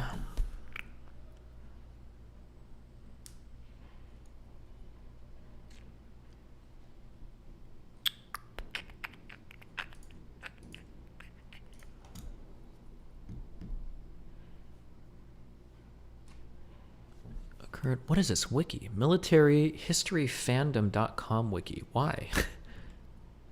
Yazidis and Sunni Muslims. Prior to the attack, some Yazidis living in the area received threatening letters calling them infidels. The attack might be connected to an incident, blah, blah, blah. This is just copy-pasted from Wikipedia, I think. A field tanker and 3 cars. An Iraqi interior said that 2 tons of explosives were used in the blast, which crumbled buildings, trapping entire families beneath mud bricks and other wreckage. Jeez, responsibility. No group claim responsibility. We're looking at all kinds of responsibility.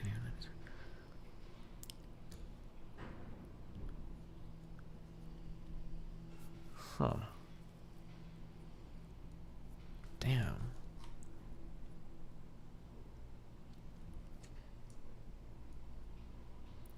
The Scotsman, 2007. Al-Qaeda blamed.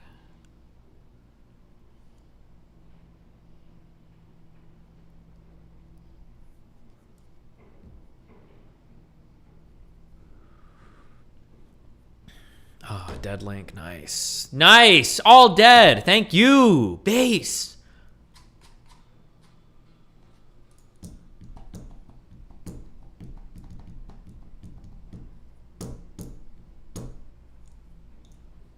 Damn.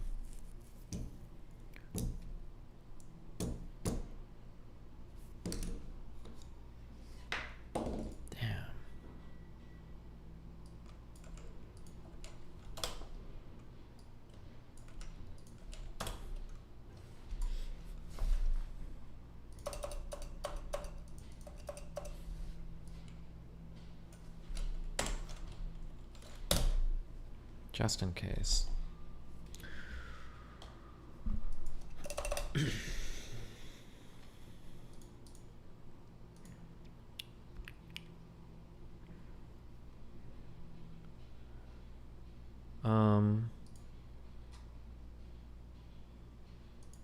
Hold on. You said earlier, who did the Yazidis feud with? That doesn't make sense because Yazidis are not a political or Islamic group. They're an ethnic minority, kind of like Kurds. My understanding is in the Middle East, there's a lot of ethnic minorities that tend to bend a certain way, that tend to be a certain thing. Like, just because you're an ethnic minority doesn't mean you don't tend towards a certain religion or whatever, no? Like, but...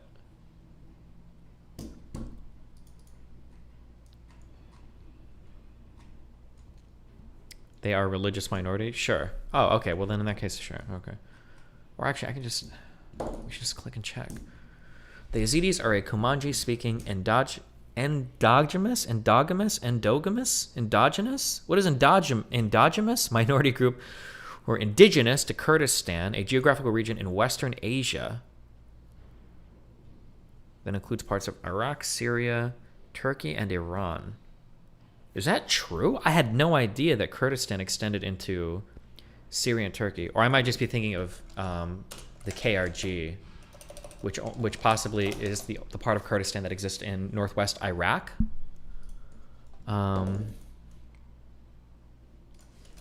Kurdistan.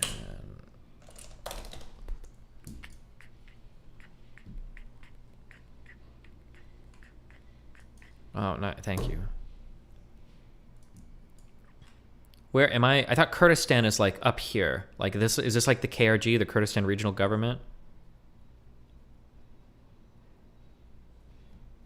Am I think up here?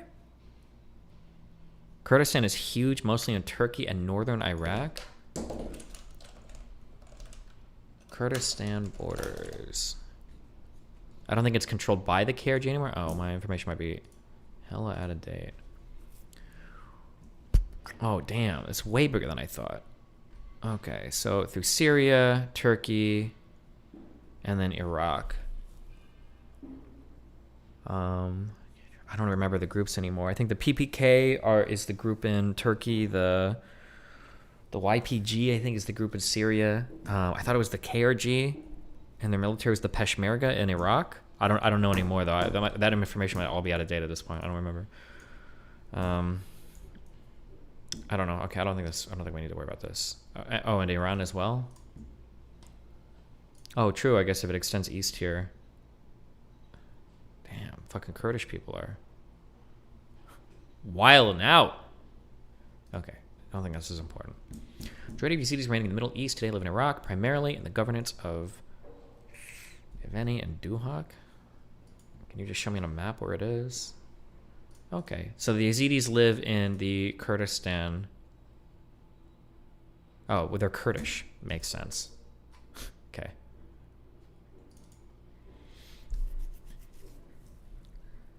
It's Kurdish.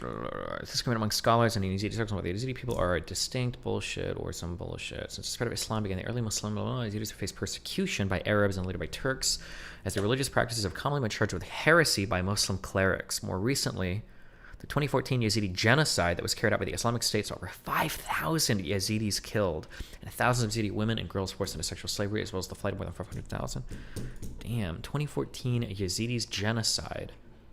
This is when, shortly after they came, I think ISIS came from Syria and teamed up with people in Iraq with that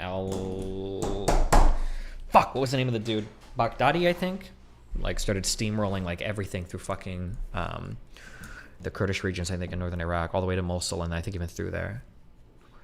I think, carried out by ISIL in northern Iraq. Genocide began after the withdrawal of Iraq forces and the Peshmerga, which was, I think, the military division of the Kurdish military forces of the KRG. Are you saying that of the autonomous Kurdistan region? Maybe it's not the KRG. Peshmerga, along with the security, are responsible for the security of the Kurdistan region due to the fact that Iraqi armed forces are forbidden by Iraqi law to enter Iraqi Kurdistan. Okay, genocide. Damn, how many people died? 5,000 Yazidis were killed by ISIS according to the UN, and 4,000 to 10,000 kidnapped or captive.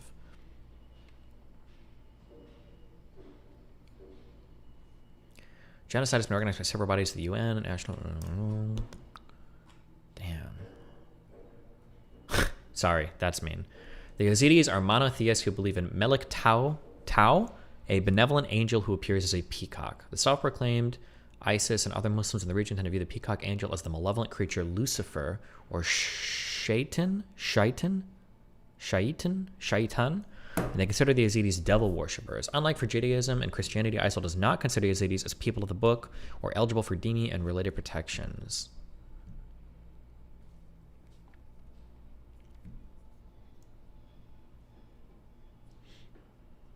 Damn.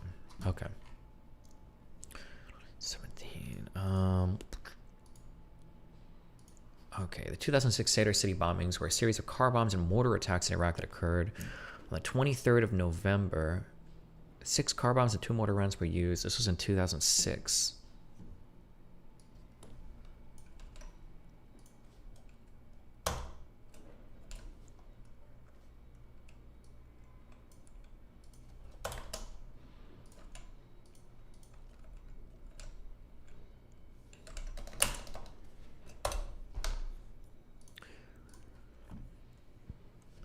Deadliest sectarian.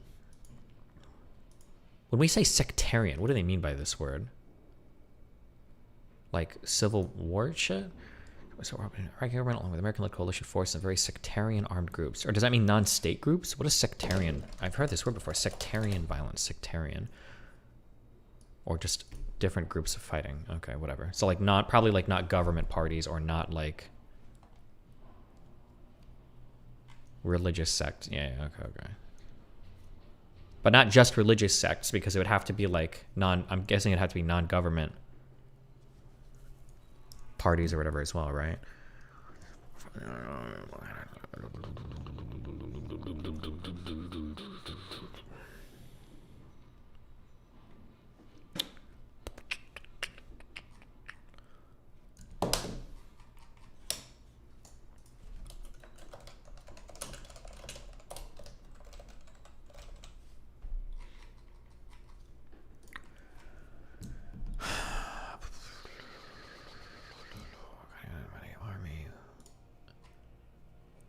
Iraqi armed group linked to Iraq's Shia community. They're a 2014 revival of the Mahdi army.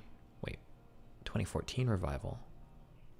It was created by the Iraqi Shia cleric Muqtada al-Sadr in June, disbanded in 2008 after the civil war. Our prominence has when it spearheaded the first major armed confrontation with U.S. forces in Iraq for the Shia community. How were these guys supported by like Iran or whatever? Iran's influence. As historically had close ties to Iran, he generally opposed Iranian clerical. Oh, maybe not as much. Refusal to leave Iraq garnered the Sadr family much support during and after the collapse of Saddam's regime. Early 2016, Sadr pledged military support to Iran and other neighboring Islamic communities if they were to be attacked by a foreign nation. Okay, but it didn't matter. Okay.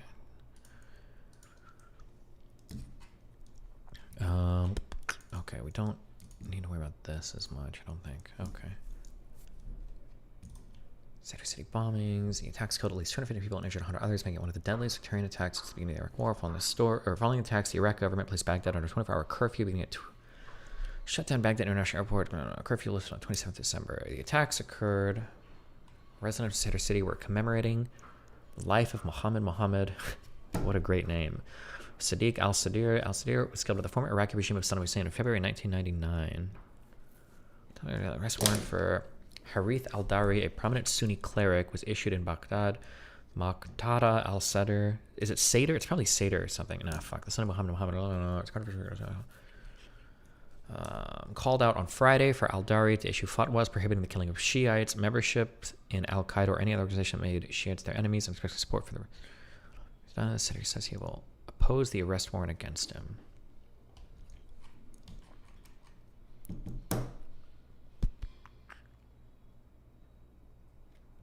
Huh. Does Al-Qaeda not generally claim responsibility for when they're supporting like sectarian attacks, maybe? Is that like part of the MO?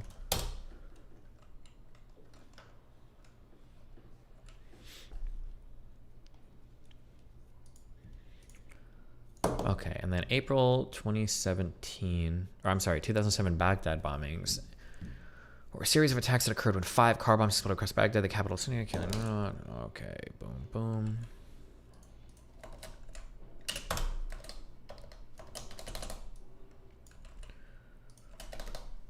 Attacks targeted mainly Shia locations and civilians, consistent with what we would expect from a Sunni extremist group. The Syria market had already been struck with a massive truck bombing on the 3rd of February 2007, with the president being rebuilt when the attacks took place. The bombings were menaced at the level of violence before Operation Law and Order was implemented to secure the Iraqi capital in February 2007. Maliki said that Iraqi forces would assume control of the country secured by the end of the year, and the Oscam officials bombings. Gotcha. Okay. Just include this just in case. The United States government responded to the September 11th attacks by launching the War on Terror, which sought to undermine Al-Qaeda and its allies. I suspect that claiming the act only matters when dealing with outsiders to send a message. When doing it to other Muslims is just clearing house. Yeah, that's kind of what it feels like, basically, yeah. So when Al-Qaeda is operating on an international level, they're attacking people for whatever their stated reasons are. But when they're supporting sectarian violence, they're basically just trying to support Sunni extremism where they can, or fellow what is it called? Salafists, or people within this like sect of Islamism, in order to support those groups and topple, I guess, whoever's opposing them. The United States government started by launching the War on Terror, which sought to undermine Al-Qaeda and its allies. The deaths of key leaders, including that of Osama bin Laden, have led Al-Qaeda's operations to shift from top-down organization planning of attacks to planning of attacks carried out by a loose network of associated groups and lone wolf operators. Al-Qaeda characteristically organized attacks, including suicide attacks, and bombing several targets. Al-Qaeda ideologues envision the violent removal of all foreign and secular force influences in Muslim countries, which it perceives as corrupt deviations. Following the death of Osama bin Laden in 2011, the group was led by Egyptian Ayman al-Zawahiri, who was the second emir as of 2001 in June, I think. Yes, June, or not 2001, I'm sorry. In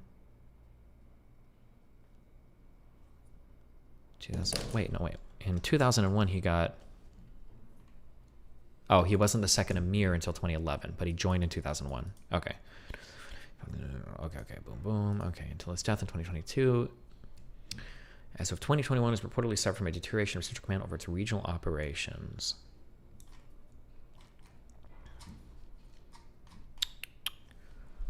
I don't know how much more we're going to need to know about Al-Qaeda, but... Okay. We're probably going to have to dive back into this to establish a pattern of behavior and who Al-Qaeda is. Fuck, what I should have asked Nick. I don't actually know what Nick's claim is. Do they think that 9/11 was a controlled demolition? I guess we'll get into that in the documentary. Whether it was a controlled demolition or whether Bush bombed the towers or whatever the fuck.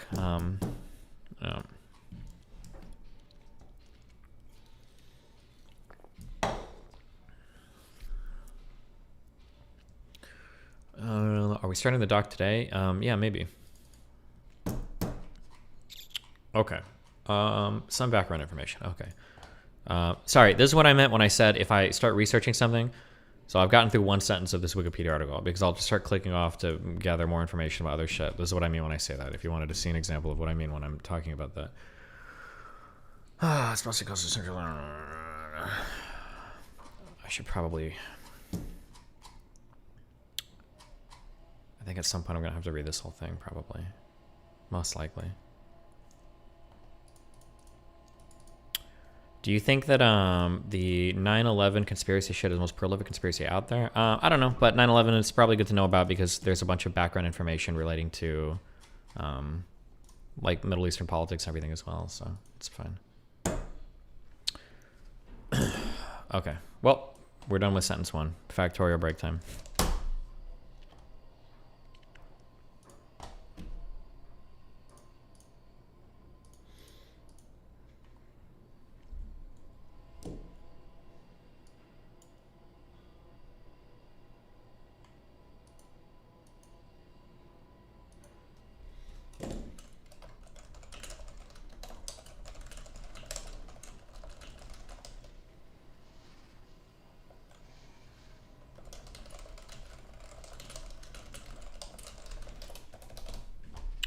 How much of that did you retain? Okay. When you are doing research for complicated multi-connected events, so I don't know how much of this I've retained. Hopefully, my guess is going to be like probably 40-50% of it is the goal. But the goal when you're doing research like this is that as you keep reading and you read more and more and more things, eventually you're going to read something. And when you read it, you'll remember, oh shit, I remember learning a little bit about that there. Or, oh, this makes sense because I kind of remember this thing here. And when I'm doing research for large topics, the goal is not to read everything and remember every fucking thing. The goal is to kind of like build a web of interconnected concepts so that when I jump over and I start researching something else, I can start connecting to other things that I know. That's kind of like how things start to slowly make sense. And then you get like a view of the bigger picture of things. It's not to just read and memorize one thing. It's to get like an idea of like a bigger picture of things, if that makes sense, right?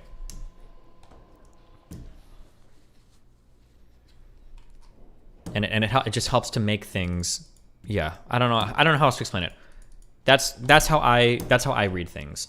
Like if somebody tells me, or if I read an article right now and it was like in I don't know if this is true, I'm making this all up, but if I read an article and it was like, oh, in the 80s, Osama bin Laden, somebody comes up to me and claim in the 80s, did you know that Osama bin Laden was funded by the United States?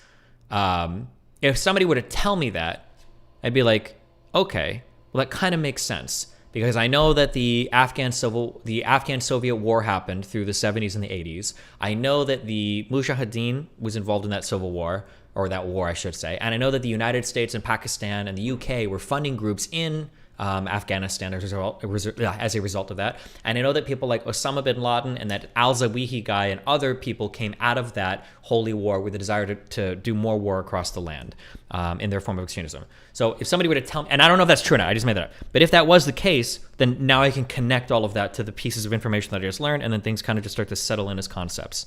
That's all I'm saying. Yeah. Jeez. Okay.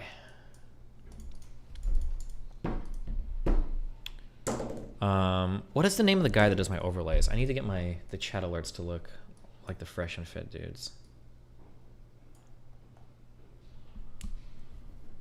Do you think that Sneeko will actually engage? I don't know. Who knows? Who cares? I know that Fuentes will, and it's just good to know it. Fuck it. America never funded Bin Laden or Al-Qaeda. They had enough of their own money. I thought that the United States funded... hold on. The United States funded the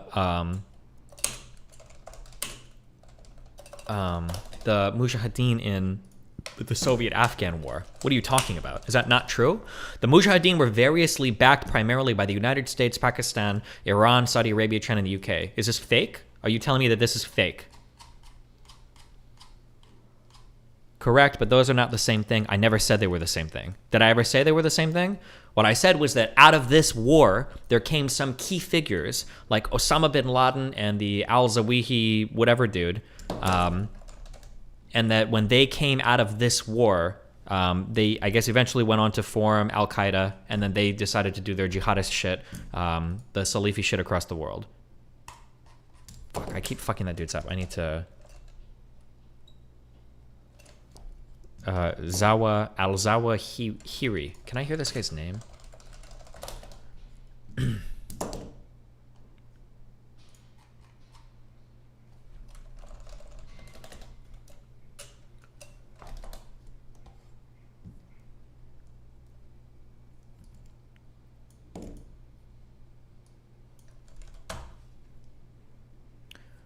It's like half true. A lot of people oversay. Okay, I don't. Okay, stop. Okay, this is the autistic redditing, where you say some shit like an airplane can fly.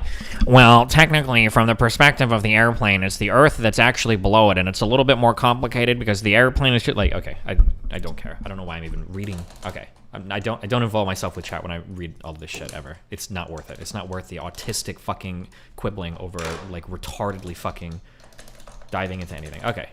Don't care. Okay. Just chilling with Factorio. Don't care. Okay.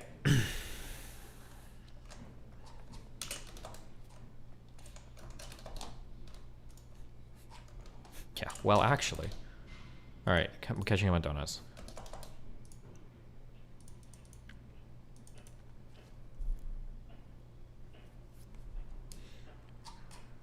I'm wasting my money today.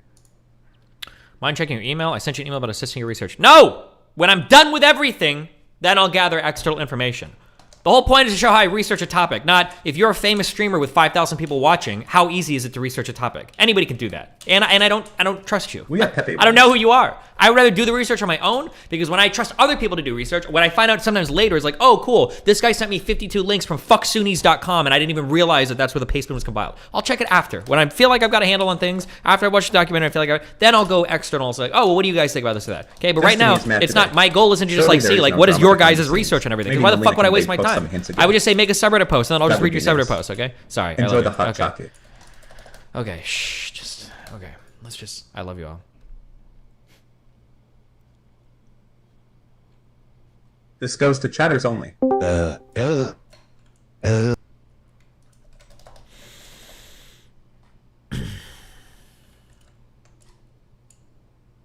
Hi Destiny, probably have watched like 85% of your YouTube videos since like 2016. If I had a couple of moral questions for you, would an email be the easiest for you? Thanks and have a good day. Don't, just post on the subreddit. He seems to think the Mujahideen is one group. I don't know if it's one group or several. A lot of the times in these conflicts, it's several different groups. Why even bother typing this? The FSA in Syria that opposed Bashar al-Assad, I'm pretty sure that was comprised of like 55 different fucking groups. There's like 100 fucking people that are involved in any of these particular things. I don't care. I should just permaban you, but I'm not going to, because I'm just playing Factorio. I just want to go fucking play Factorio. That's all I want to do.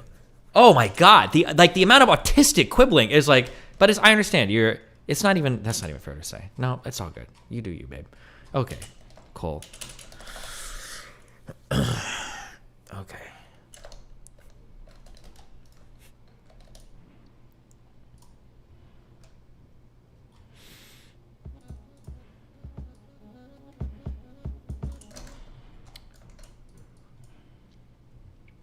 Yeah, we need to smelt some iron. Are you awake? Hello? Oh, you're just AFK in the tier 2 waiting room. That's a bannable offense in this server. What about you? Are you AFK in the... What do you want? Oh, me? Oh, wow, okay. Oh, no. Oh, hang on. Yeah, you got the stream on. You're talking to the stream right now. You're talking to a ghost. Oh, hello? Okay. Oh my god, my league game restarted. Oh, that's awful. Well, that's okay. We'll talk later. No, okay, no, I'm here. Oh, unless... Okay, You're in a league game. Okay, What do you want? Whoa, give me 2 seconds, buddy. My headset's dead. And Jesus, what are you, playing the fucking bongos in the background? What's going on? And it's turning on.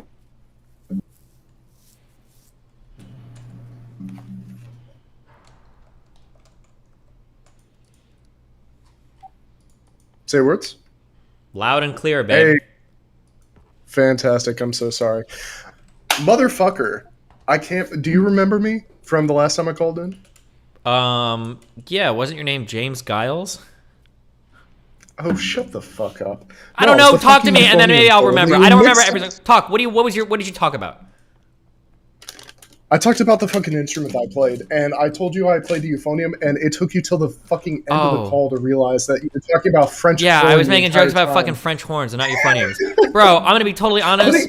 Nobody even knows what euphoniums are, okay? It's just it's a weird fucking instrument. If I were to, I don't even, oh, here's a trivia question. Are you ready? Yeah, true. Yeah, true. What's the difference between a euphonium and a baritone? It's the number of valves. Euphonium is usually 4-valved. Baritone is usually 3-valved. Usually, but not always.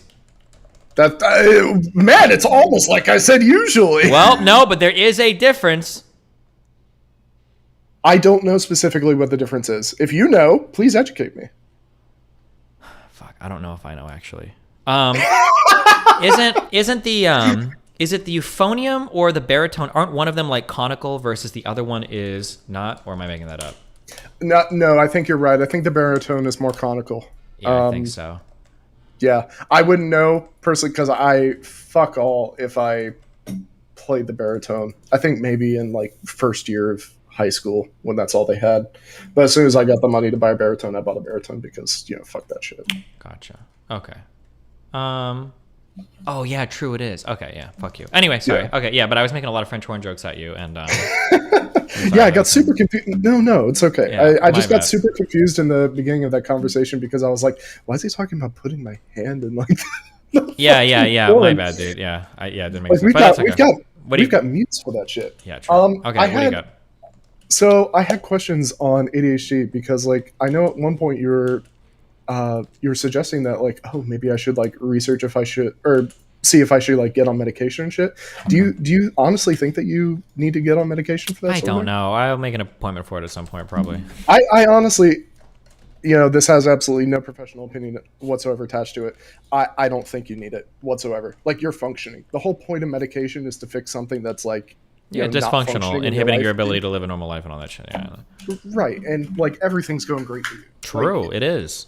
I'm fucking moms. I'm making money.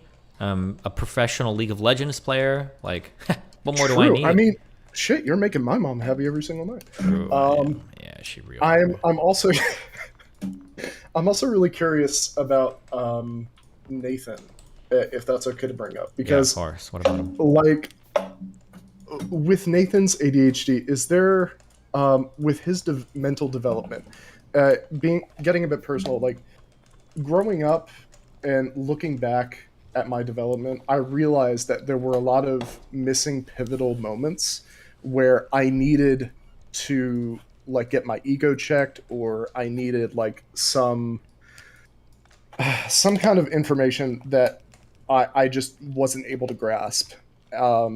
And it really fucked up a lot of my development.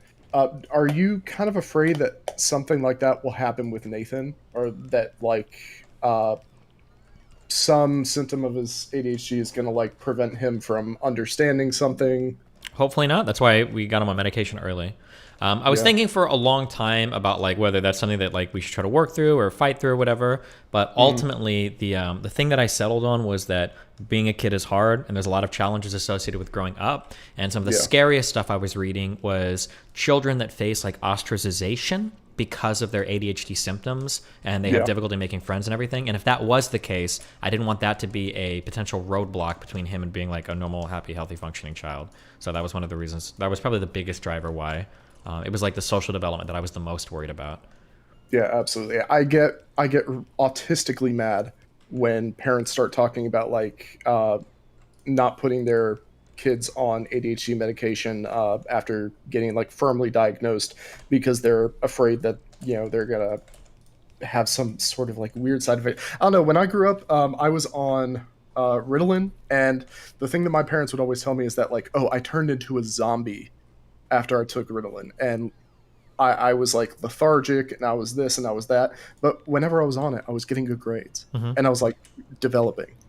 And as soon as they took me off of that, I started getting D's and F's, and it like completely fucked up my mind, which is why I just get so mad. Yeah, I think it probably depends. I think there's probably pros and cons. You've got to do like trade-offs. Like there are some people that seem to have pretty adverse reactions to different amphetamines they're on mentally. Right. So I mean, that's just a pro and con you have to weigh, right? Yeah. Yeah, that's all I really want to talk about. 2 games. Are you considering Cult of the Lamb at all? Because that's getting autistically popular right now. Can you smell iron in it? I forget. I think you can. There's a lot of village development in there, and there's a healthy amount of combat, which is nice. Is it multiplayer or no? I don't think so. Okay. I don't think it's multiplayer. Okay. And the other one that's kind of niche and might not be your interest, but I want to shout out anyways, Timberborn, which, yes, you can smelt iron that. Based. Okay, I'll think about it. Okay. But I'm on a Factorio binge right now, so. True. Based. All right. See you, bye. What? Yo, what's good? You are right now, homie. Hell yeah. All right, there's two things from whenever you talked with Abba last time that were kind of like they stuck out in my mind. Okay. The first thing he talked about was he was like current hip hop is gentrified. Hip hop in general has always been gentrified. So it's not really like it's always been a fight between the people that are like listening to it and the big record companies or people coming in with like capital to try and like push it to the mainstream. So I don't really think there's like a meaningful distinction between like, oh, this is gentrified. It's always been gentrified. Okay. So that was the one thing. Well, you can look into it on your own. You make it. I don't have like perfect examples, but I mean, you can look into it on your own. Okay. The other thing is you were like, y'all were talking about race traders. Mhm. This is like my experience because I'm half black. I have a white family. I have a black side of the family. Mhm. And my one time it was like me and my brothers, we were like all around, we had like a family reunion or whatever. And my aunt brings us up and they're like, she kind of sits us down. And my brother had recently gotten a white girlfriend. Uh-oh. She kind of sits us down and she's like, you know, sometimes I think you guys forget. And my aunt isn't like racist and she has like white friends and all this stuff. She's like, sometimes you guys forget that you're actually half black or that you're actually half black and that, you know, white people don't actually see you as being white. So I mean, you can try and separate yourself, blah, blah, blah, blah, blah. I mean, like me and my brothers are nerdy, but we're not anything crazy different. Mm-hmm. So I always thought that was like, whenever y'all were talking about that, I always thought that was super strange. But it always, I don't know if it's different because I don't know, I'm not white. And I've never had like the white side of my family freak out at me for trying to date someone that wasn't white. But it always came from like a place of love. It wasn't like you guys are making me look bad. It was like you guys don't realize that you're about to get tricked by these white people who don't understand you and that you're going to be turned into being white. That was essentially where it came from. Sure. I mean, as weird as it is, like in some ways, I would say that probably like a lot of quote unquote racism can come from places of love, right? Sure. Oh yeah. No, I'm sure it could come from love if like a Mhm. you know, like a white person could think. Yeah, they think that like these your black black people- daughter is gonna get fucked by Yeah, you know, yeah, abuse. you're gonna whatever. get beat up. They think of like I don't know. They think of like black football players, whatever, beating up people, and I think that they're trying to save them. But yeah, that's always like stuck out of my mind because it's not like what you would think. The first thing that they're going to. It was almost like yeah, they thought that we were like I don't know, signing a contract with the devil. Sure. Trying to date a white woman. But yeah, anyway, it was just Otsu's thing. Thanks, buddy. Okay, have fun. Be careful. Cludy, what you got? Oh, nothing. You have nothing for me. Cool. I don't know. Okay. What's up? Go, talk. You don't know. You're in the waiting room to talk. I had a question and I forgot. We'll write it down next time. Yeah. Face person, hello. Oh, hey, is this me? Yeah. Alright, cool. How the fuck? I see you sometimes watching embedded shit on your stream, on Okay. your website. Okay. How do you get the purple screen? Sometimes I do, sometimes I don't, you know? Just luck of the draw, I guess. Wait, what? What? I don't know. Sometimes I get purple screen, sometimes I don't. It just depends. I don't know why it happens or why It's it doesn't. just luck? I thought it's some Twitch. Okay, well. No, whatever. yeah, I don't know, dude. Damn. I also don't Okay. have ad block at all, too, so maybe I just see ads, so I don't get the purple screen. Okay, maybe. Alright. Okay, watch The Expanse. That's all. Wow, dude. Okay, I'll get right on that, okay? Yeah, do that. Okay.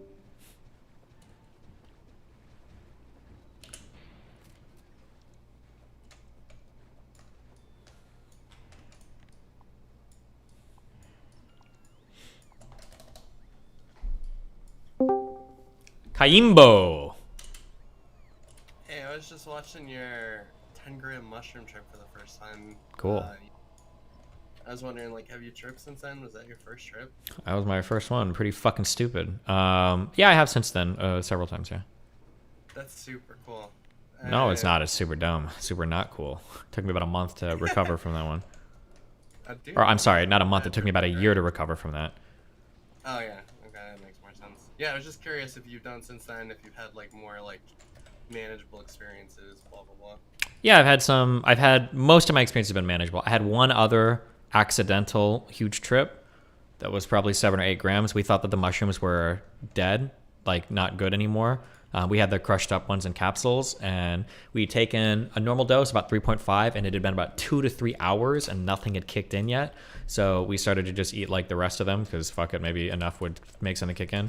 But I think we must have like just eaten or something recently, and after about 3.5 hours, they all started to kick in, and that was a pretty hectic. But it was more manageable than the first like 10-gram trip, but it was still really, really, really challenging. Obviously, it was still pretty extreme, but more fun. It was very interesting. Me and Melina had a lot of really interesting conversations, and I can only describe it as like coming in and out of reality. And when I would come back, I'm like in the middle of a pretty interesting conversation with Melina, but still, because mushrooms are so hard on the way up, it was still like a really challenging come up when you're getting yoinked into some like trip that's that deep. But yeah. Yeah, that's pretty cool. I thought that was 10 grams for your first time. That's very impressive. Not impressive. It's not impressive. I don't like the phrasing like that. It was really stupid and really arrogant. I super don't recommend it. I don't think it's cool or macho, or it was just really, really, really stupid. I'd smoked like a decent amount of weed, and I'd never had like big experiences on weed before. So I was just worried that like, I was like, oh, mushrooms are probably like weed and that like nothing really happens. And then I did a trip that was like way, way, way, way, way too much. Like I had like experiences with mental illness. I started having panic attacks. Super not recommended. Like I don't think it's, yeah, I want to be very clear. I don't think it was a cool or good way to like introduce myself to psychedelics. Yeah, that's fair. That's fair. I take it back. It wasn't cool, but I'm glad you made it through it. Sure, thanks. Yeah, it was an experience for sure. That's it. Okay.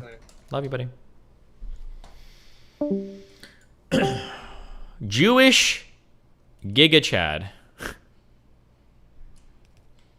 Hello? Okay.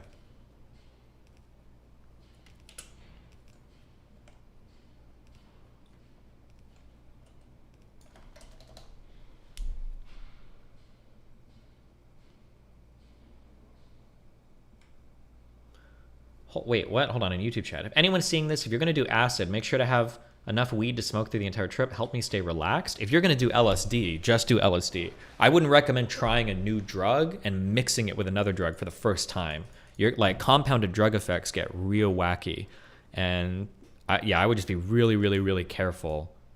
I would be super careful trying that. I'm sorry. Hold on. That's not my advice. I would say don't do that. If you're trying a new drug for the first time, don't start out mixing it with another drug, especially because weed can have very different effects on very different people, or can have different effects on you based on the drug that you're on. I'd be really, really, really careful with that.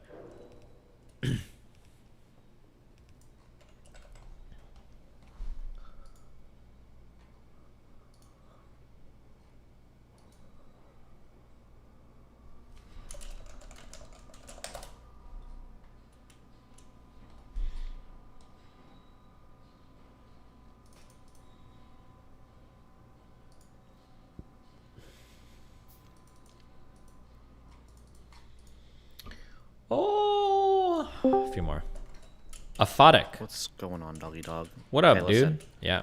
Do you want to talk about lefty shit, or are you done with those memes? Yeah, hit me up. What lefty shit? What do you want to talk about? I sent you an email about it, but I'll keep it short and sweet. Where it's thinking about like all the Keffel shit, and I don't want to really dive into it because I know we fuck Keffels and shit. Mhm. But the entire concept of like, and I don't even say like safe space, but being in a community that kind of, you know, reflects the idea of engaging with ideas past like headlines and bullshit and whatever. Mhm. Like, do you think like a lot of online political personalities actually, you know, are grifting or are aware of these things, or do you think that they are just so in the trenches of their community that they skew their reality to never even engage with the idea of like confronting past at the surface level of an idea? There's a concept called audience capture. where basically once you garner a certain audience doing a certain thing, it's very hard to break out of that because you don't have very much incentive to. You make a lot of money doing it, and you get a lot of pushback if you ever like go against those opinions. So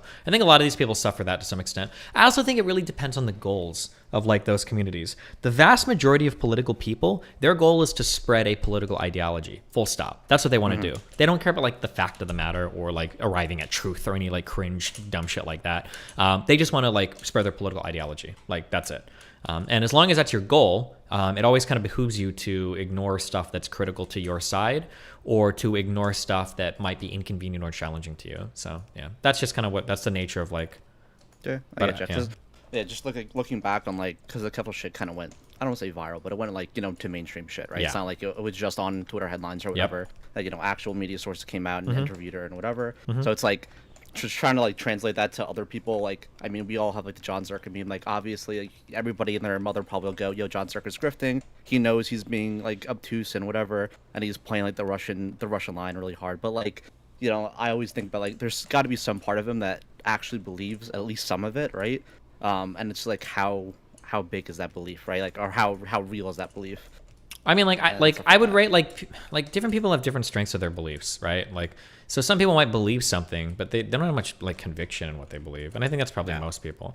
Like, I don't know if you do like the Tinder shit before, but like I've met a ton of girls on, especially when I was in LA, that are on Tinder that have like socialism and communism and shit in their profile, and like when you push them even like a little bit in person on a conversation, they don't know anything about it and they don't even care. They're just like, oh yeah, like I'm like I was really worried. It's like a tag, right? It's like an aesthetic thing. Like I was worried when I was in LA. I was like, oh my god, like somebody, like I was really intimidated at first. Like so many people like socialism and shit in their profile. Like, oh my god, if anything political comes up, I'm like, fuck. But like almost every conversation with one of these girls is just like, oh, like I'll be like, hey, like if it ever branches into political stuff, oh, I kind of think like capitalism is like kind of based sometimes. Like it works pretty well. Like, oh, well, isn't like homelessness bad? I'm like, yeah, it is. Like, oh, okay, well, I guess that's cool then. And I'm like, okay, yeah. They don't actually have like strong opinions about any of it at all.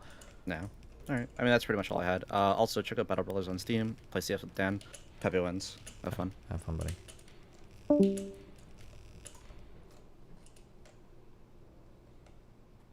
Oh, shit. What am I doing here? Ha, that's what we're doing. We're doing spaghetti.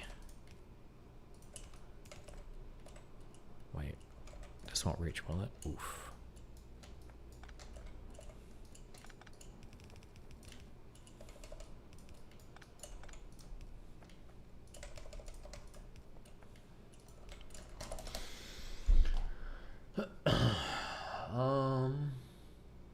Damn, what is this guy's name? Why's your name Expose Him? Because I finally got a chance to speak to you. It's been a while, Brian. What's up? All right. A bit of a controversial question, but one I've been wanting to ask for a while. Okay. So, assuming pedophile actually means somebody who's attracted to minors and not somebody who commits nefarious acts with minors, should pedophiles be considered under the umbrella of LGBT? Damn, you're really bringing out the big hard hitters, huh? Yes, sir. Considering that LGBT is like less a scientific designation and more kind of like a cultural thing, I would say probably not, because I would say like pedophile or minor attracted person or whatever the fuck is it's going to be pretty distinct from every other thing in the LGBT label, in that they don't have a sexual practice that they can engage in a healthy manner, and that's going to set them apart from everybody else in that group. That's a good point. What ways do you think we could make it so that way pedophiles aren't forced to have to explore their sexuality in an unhealthy manner? I mean, lolicon, I guess, or whatever. True, fair. All right, well, that's about it. Thank you for answering the big question. Yeah. Have fun. All right, well, take care. Be careful, buddy. Thank you. You too.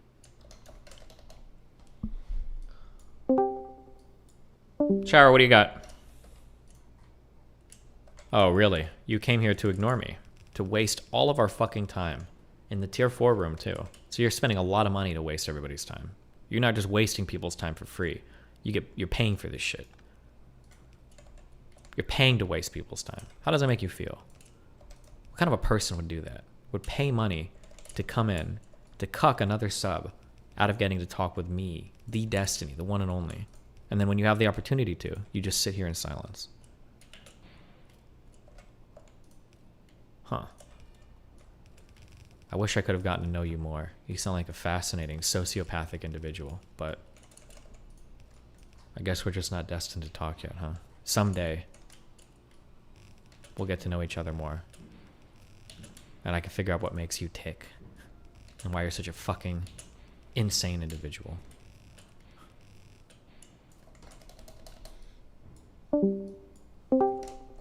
Hummus. Hey.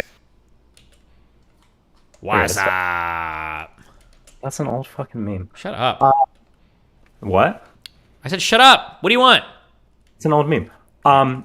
Stop fucking saying wrong shit about running. You keep saying that there's no difference between running on your forefoot versus heel striking. There's a huge difference. When the fuck have I ever said that ever in my entire life? Said it multiple fucking times. You've said it. Okay.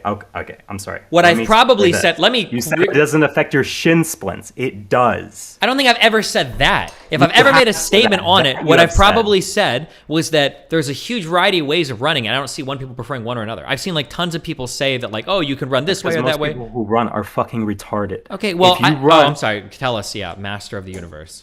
I'm not the master of the universe. I just know how the fucking body works. Okay. Okay. Your fucking, what is it called? The arch of your foot is made, and the way that it's been used through most of history is as a shock absorber. When you land at the end of your foot or your forefoot, you allow the vibration to move, or the energy to move through the arch. Aren't there literally marathon runners that do like heel strike and shit though? Yeah, but if you grow up and you train your whole life running a certain way, yeah, it's going to fuck you up to change it all of a sudden. But the biomechanically more efficient way of doing it is to run on your forefoot. This is how I'm pretty sure this is how the world record marathon runner runs. Okay, cool. Any other things you got for us? Okay, can you just stop? I don't ever say this. You'll find me a clip where I say like, oh, like toe striking or front foot versus heel strike. I would never say that. I don't even have a strong opinion about that because I've seen so much contradictory information. I know you don't. No, I really do. I want you to find a clip and post it in chat of me saying some shit like that. Or does anybody in chat ever remember me making a strong statement about like... It's a passing comment. No, it's not a Why would I make a passing comment? I have no idea what proper fucking running form even is. I don't even have... Like, I'm sure I've made strong statements about like certain like compound lifts or like how to do that. But in terms of running form, bro, I don't even know what the fuck the correct running form is. I don't know how I could ever have a strong opinion on this. I'm just curious. Just link me a clip of me making that, even as a passing comment. Fuck, it was like a week ago. Bullshit. You're making some crazy shit up. I'm not. I don't think I'm gonna end up finding it because I have other shit to do, but I might. Remember, you can control F and look through the VOD on the transcript. You'll find the thing. Or ask chat, but... Is that a thing on your channel? No, it's just like you click transcript and... Chatter is wrong and retarded. Ask his running credits. I've got 2 marathons. That guy's fucking lying. He has you just accused a gym flare in chat of lying.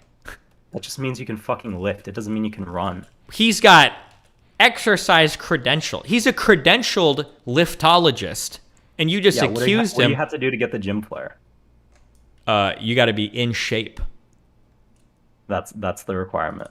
You got to be able to lift 1,000 pounds between your bench press, deadlift, and your squat. What, you have to run a 10K? No, a 10K. He said a fucking marathon. Jabba Judy, do you want to come in and debate him? Uploading pic at Vegas Marathon. Hold on. Jacoba Gaji, whatever the fuck your name is. One sec. Now I gotta pull up my fucking sources. Okay, wait. I want to make my statement clear. Yeah? Running on your forefoot is better for lowering your... For a new runner, it would be better to avoid shin splints by running on your forefoot rather than heel strike. Does it have other impacts though, like on your knees or something else if you run that way? It can. No, that's the main thing. Is that it's not as hard on your joints, but it can affect the muscles around your ankle. And if your calves are too weak, it can be really hard to do this at first. So this is just the de facto best way to run. And anybody that says anything differently. For most human beings, yes. Obviously, there are situations where you can have like really fucked ankle or a really fucked Achilles tendon, and then it's not right for you. But save for like some extraordinary circumstances, yes, this is the best way to run. How old are you? Someone I'm in chat. 20. Fuck you. I ran almost a 5-minute mile in high school after only 2 years of training.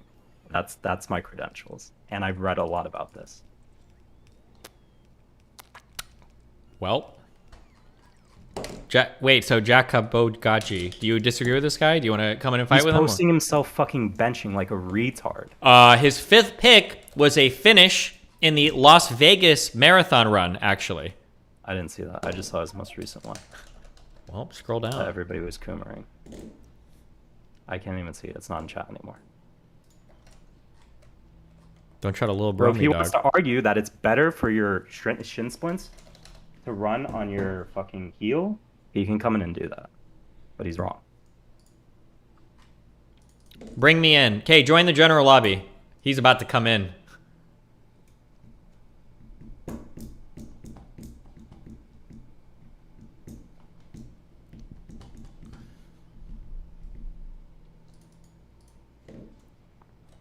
He is tier 2. Oh. Fucking poor. Jacob Bokaj. Hello. Yeah, you're here with the worst mic in the world, but go. Cool. First of all, let's hear what you've run. Huh? What have you run? How are you making these prescriptions? What the fuck are you saying? What is your running background? Which races have you ran? I don't run race. I ran high school track. In 2 years. Okay, so you don't know what the fuck you're saying is what you're telling me. Okay, just tell me some shit. Stop like fucking going at me. Okay, so everyone talks about heel striking. It's bullshit. Okay. It's not about heel striking at all. It's about overstriding. If your foot is landing under your hips, you're fine. It doesn't matter what fucking part of take your away foot it is. overstriding.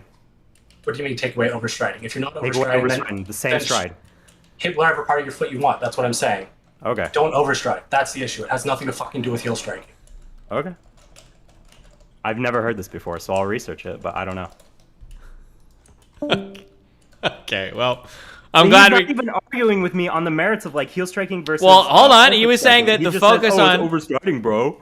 The focus on heel strike versus whatever seems like it's not the point. He's saying what really matters is whether you overstride or not.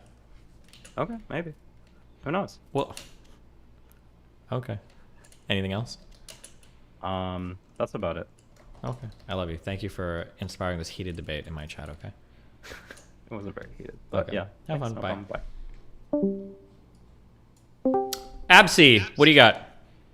Yo, how's it going, dude? It's going great. Wait, I need to mute your stream.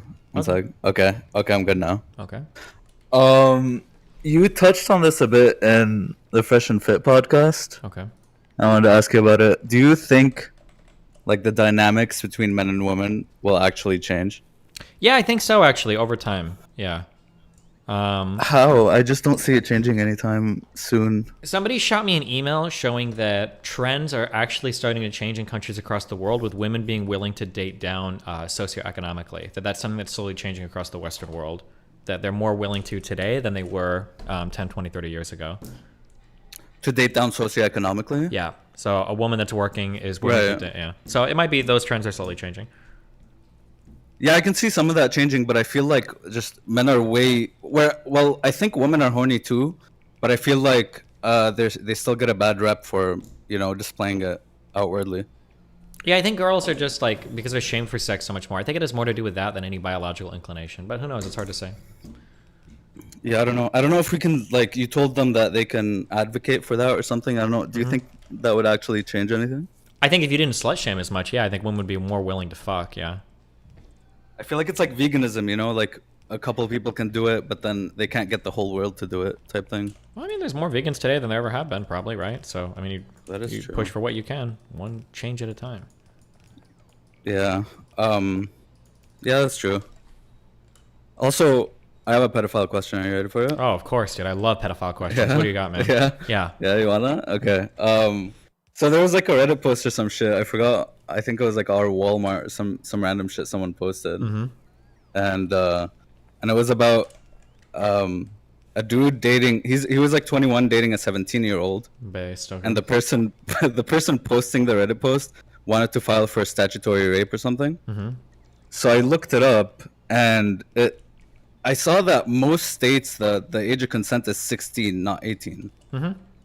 But everyone talks about 18, like anyone under 18 is underage. the federal law generally for sending nudes of yourself, but I think most states it's probably okay for like a 17 and a 21-year-old. Like usually it's within if you're within a certain age, it's like not illegal or something. But yeah, like in Canada, I think if you're under 16, you can be within 5 years or something. Maybe. But then over 16, it's like. But then everyone says it's 18, so I wonder where that number comes from. Mm-hmm. Yeah, it was a. Okay. That was a. Also, when are you doing the composition challenge? Oh, it's coming. Don't worry. Wait, hello? Can you hear me? Yeah, what's up? Oh shit, it's going. It's. Damn, that was brutal. It just. Okay. Hey, hello. Hello. Okay, so this is kind of what I'm discovering because I've never really thought much about like my running form. I just kind of like move my legs. It feels like, so this is kind of like my current mentality, and I haven't done any reading of this because every time I try to read about running, I see like 50 million contradictory things. Okay. Yeah, it's just like gym shit. It's bad. Yeah. So it feels to me like when I'm running, there's like two things that I'm trying to keep in mind, or actually, there's really only one thing I'm trying to keep in mind, and this might be totally wrong, so feel free to correct me. I'm just trying to lift my foot the least amount as possible. So basically, yeah, that's wrong. That's wrong? Okay, yeah. Tell me, what is like the thought process that it should be? So like I'm not a high level runner, right? Sure. Like, I've done a couple marathons, but I'm not doing anything for time. Okay. Really, what I'd say is just run and keep doing it. But if you look at high level marathon people, their feet get high as fuck, right? They'll almost be kicking their ass on the way back. Oh, okay, interesting. So the reason, and just so Chad gets taught this, the reason overstriding is bad is like physics, right? You got your leg coming out in front of you, so your leg is absorbing some of your forward momentum, and it's getting transferred back up your shin. That's why you want to land under your hip, so it's just coming down, it's just catching you down, and you push forward off of it. If you're overstriding, you often will be heel striking, so that's why people say it so much. But it has nothing to do with where on your foot you're landing. It's just where your foot is landing relative to your body. Okay, so your goal is you want your foot to ideally land right beneath vertically under your hips. Yeah. Under okay. You also kind of want to have a slight forward hip lean, so you're almost falling in a way. And just push back off of that. My running probably credits aren't good enough to be doing that. I just know that the other guy was a fucking retard. Jesus, chill. But okay, so when I'm running, I should be lifting my leg more than just the minimum to clear to get my foot. Yes. Why? What is the purpose? Can you explain why? Honestly, no. I think there's something to do with like driving your knee, but no, I don't know enough for that. I did the meme reading Born to Run in like 2012. Used minimalist shoes for a bit, fucked my leg up on them, and then have been running with some zero drops with padding since. Well, okay. Cool. Anything else, buddy? No, I just wanted to explain why heel striking isn't the big deal, because I kind of just dropped it to the left. Okay. Jeez.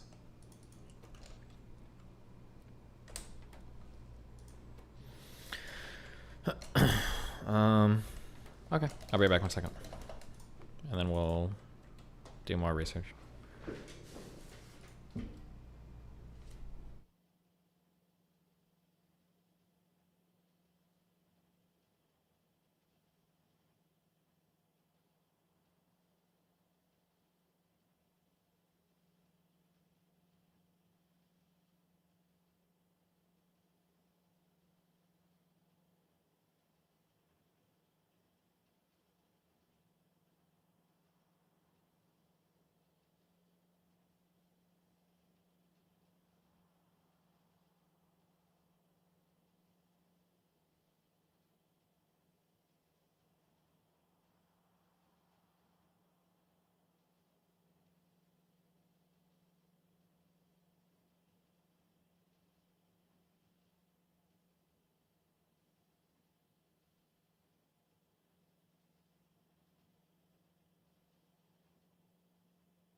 Wow. Oh my god, it's Lily Pichu.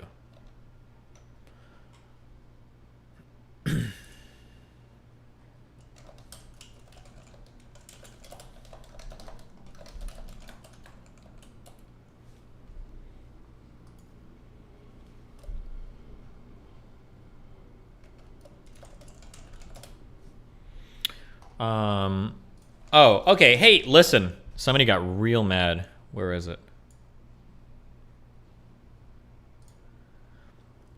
Sneeko goes on this hate rant against liberals and their lack of ability to converse with conservatives. He points out that Destiny must not be a real liberal since he's willing to converse with people with blah, blah, blah. Destiny, better approach would have been pointing out that liberals aren't all the same and neither are conservatives. Sneeko literally brought up the Crowder Cedar ambush and bashed Cedar Fort, and Destiny didn't point out that scenario Crowder's doing blah, blah, blah. Okay, so people are mad that Destiny is too quick to throw other liberals under the bus. He's acting like a pick-me liberal at times.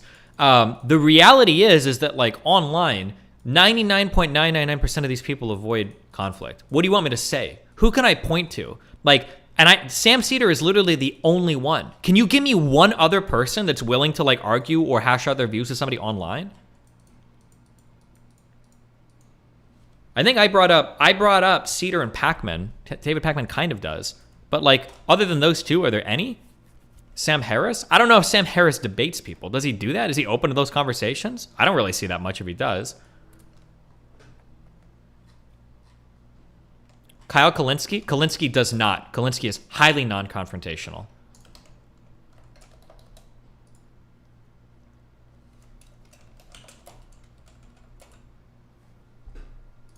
Hassan, though. Are you just naming random names? Ben Burgess is, like, super small time. Hold on, let me get my things.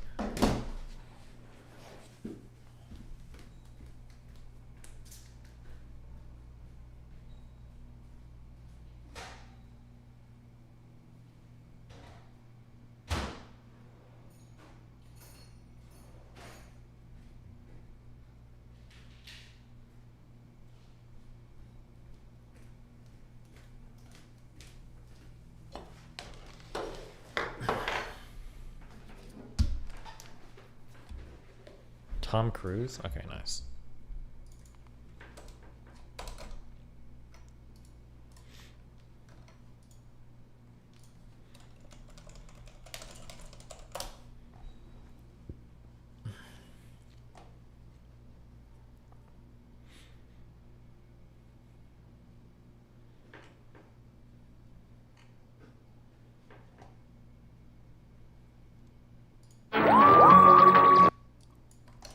Donos. Oh, sorry, let me turn them on again.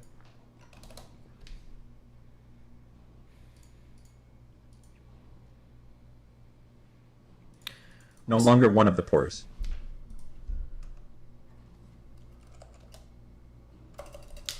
What's the name of my guy that did my overlays? Fuck.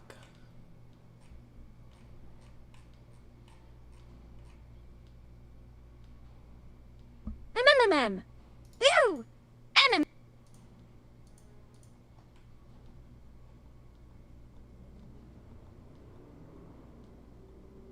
Next try, number I was gonna renew anyway, L.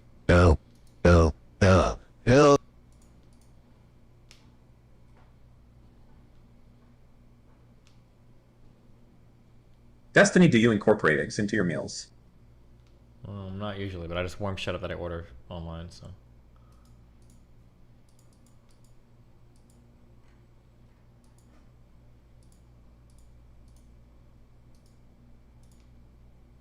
I donated instead of subbing feels dank, man.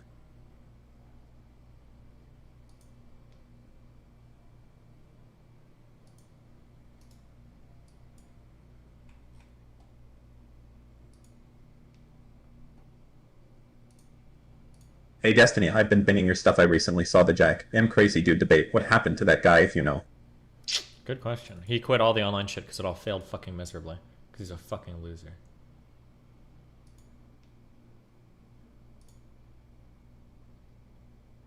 Have a nice day, buddy.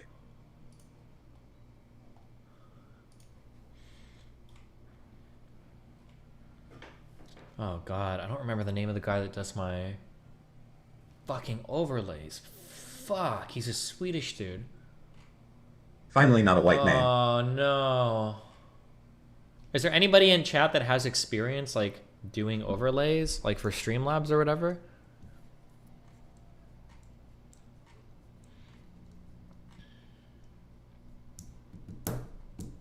Take Joji's pick off. Don't need and Hardman are into them.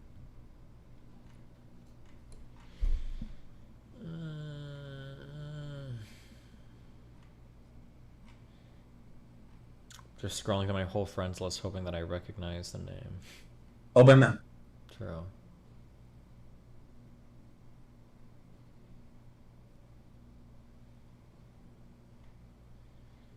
I'm not gonna see it.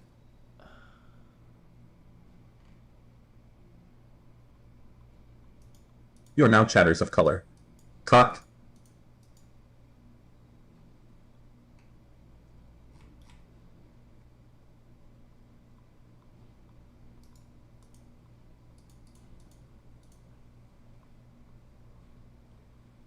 Why was Brian Selter eat Hades bought up on 3 of my downswings?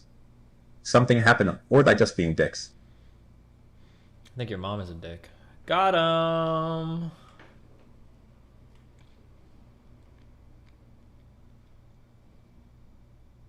I'm only doing this so I can convince chat that black face on the emotes for Black History Month is fucking based. Do it on Pride Month, but not my month. Kinda weird.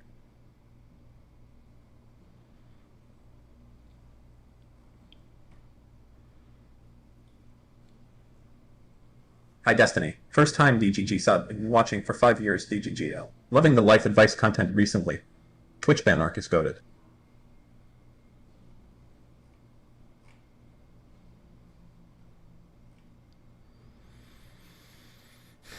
I love research streams.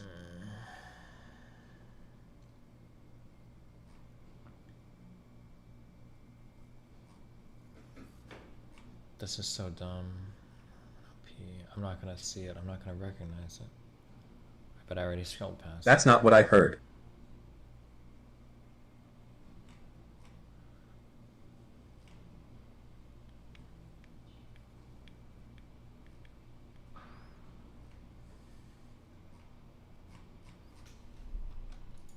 Inshallah.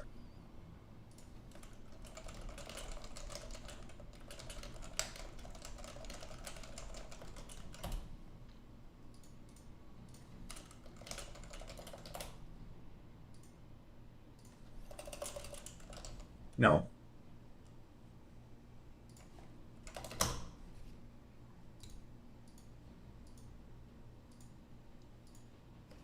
Okay. We want to make it a bit brighter. Voices. Hi lonely. I will bless the squad this fine afternoon. Relieved.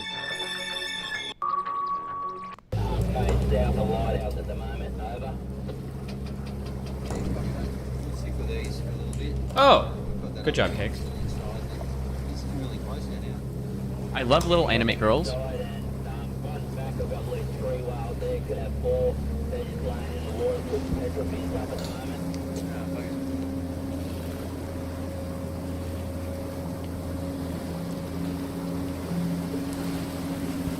Inshallah brothers, welcome to the promised land.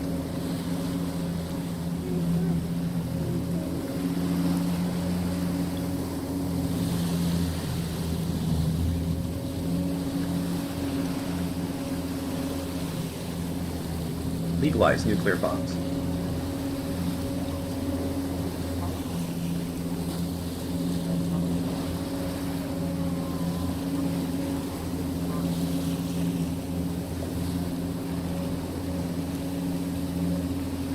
Range.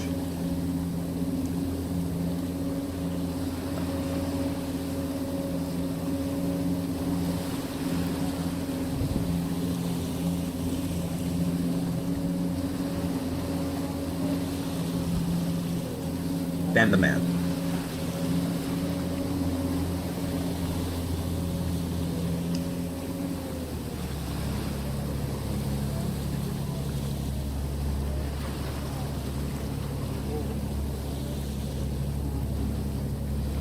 Destiny, it's simple.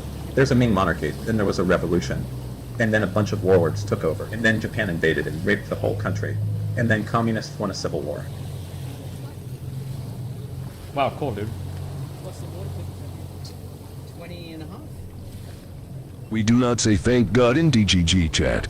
We say Alhamdulillah. We do not say good for you in DGG chat. Oh my God. We say Meshala. We do not say your mom in DGG chat. We say yeah, bye-bye. We do not say I'm sorry in DGG chat. We say Astaghfirullah. Allahu Akbar. Jesus.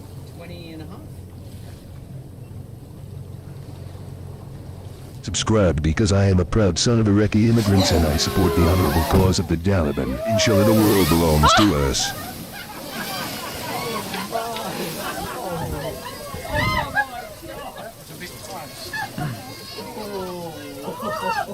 Hey, Juby Head, are you trying to get on a list with this research?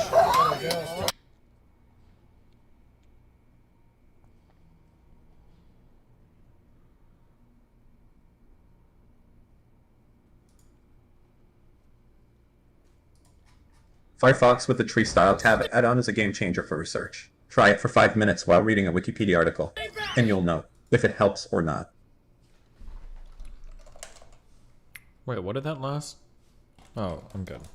Don't come any closer or I'll jump. Since we're reading as Trump had the best foreign policy, change my mind. Yeah, no. If I die, she dies. You hear me? I see. You hear me? She dies. I believe Holy Al-Qaeda shit. claimed responsibility on Ahmadi Musk's massacres in Flowerston. This is a pretty hard. That's a pretty hard hold. Is this guy a robot? He's holding the whole girl back. Oh, okay. Damn. I was gonna say, the monster. You hear me? I see. Two can play at that game. I will never let anyone Drag me in. humiliate me again. Oh.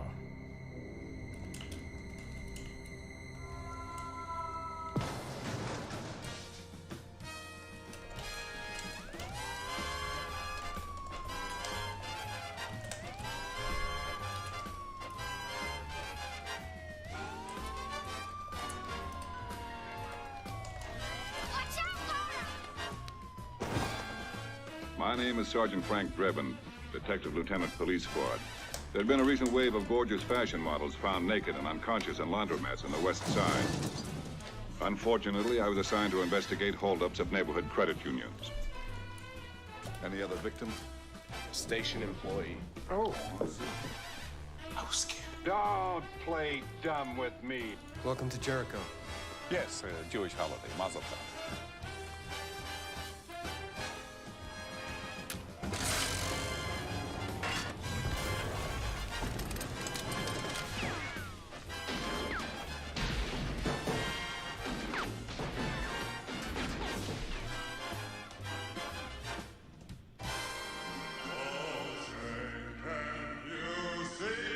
Okay.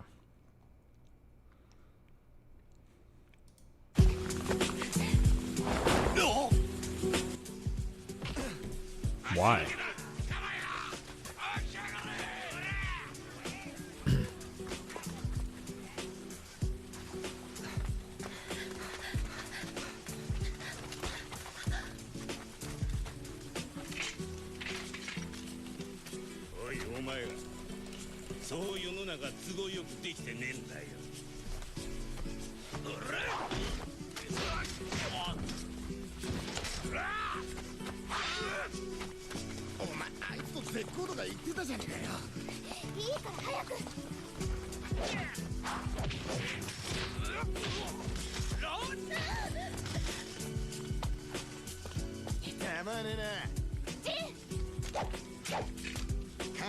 I mean, it doesn't seem like you needed him before, no?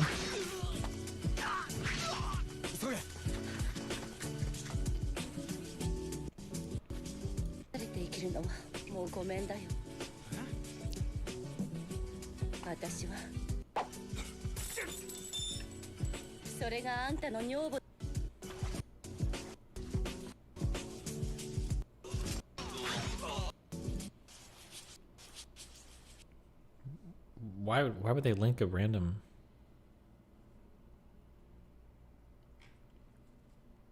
Okay. Tonight, wildfires are ripping through Europe. Fires in the UK intensified by extreme heat. In France, the authorities are warning of a heat apocalypse. In Spain, 17 fires are raging across the country. France, Spain, Italy, Portugal, Croatia. Oh no, vare. Did I watch the latest Dr. Mike video? I did not. No, not this Dr. Mike. Primal is bullshit. Uh-oh. Hey folks, Dr. Mike here for Dr. Renaissance Mike. Periodization, and today's BS topic is primal. Oh boy. Oh boy. Oh boy.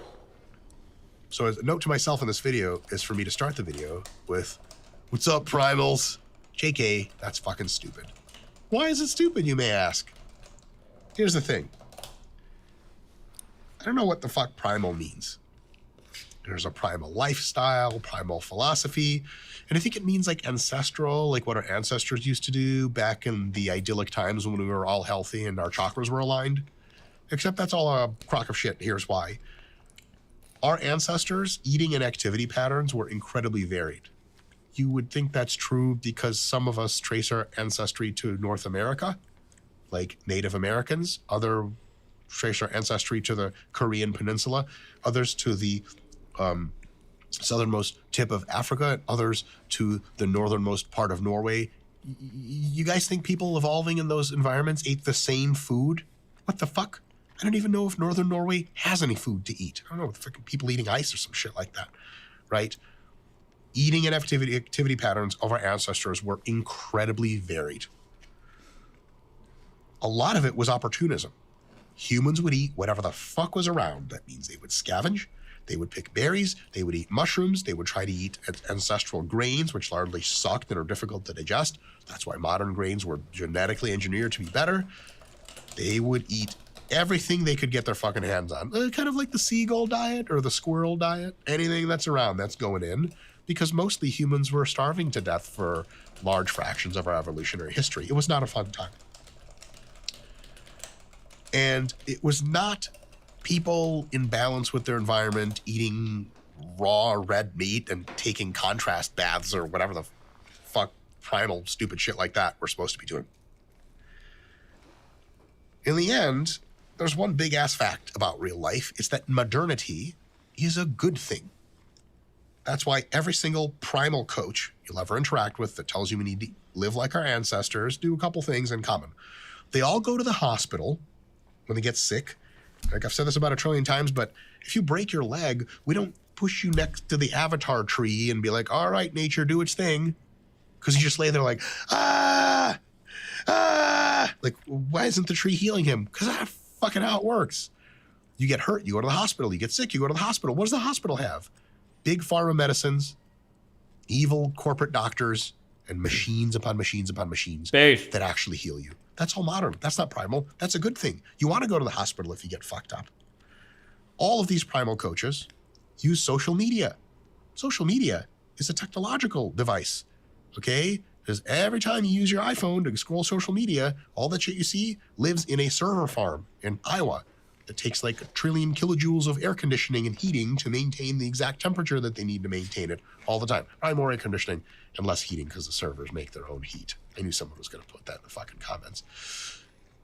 That is not primal. There is no Facebook or Instagram or auto zoom cameras so you can talk into the camera and sell your primal programs in the fucking primal times. It does not exist.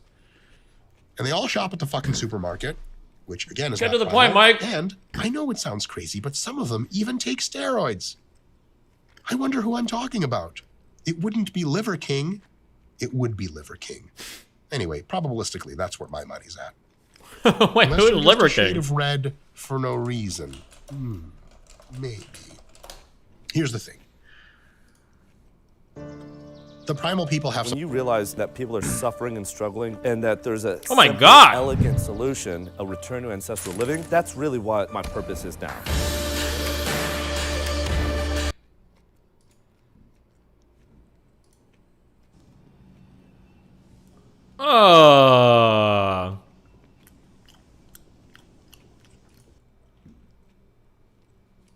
Thank you all. I know I said that I did it. From a couple of hours.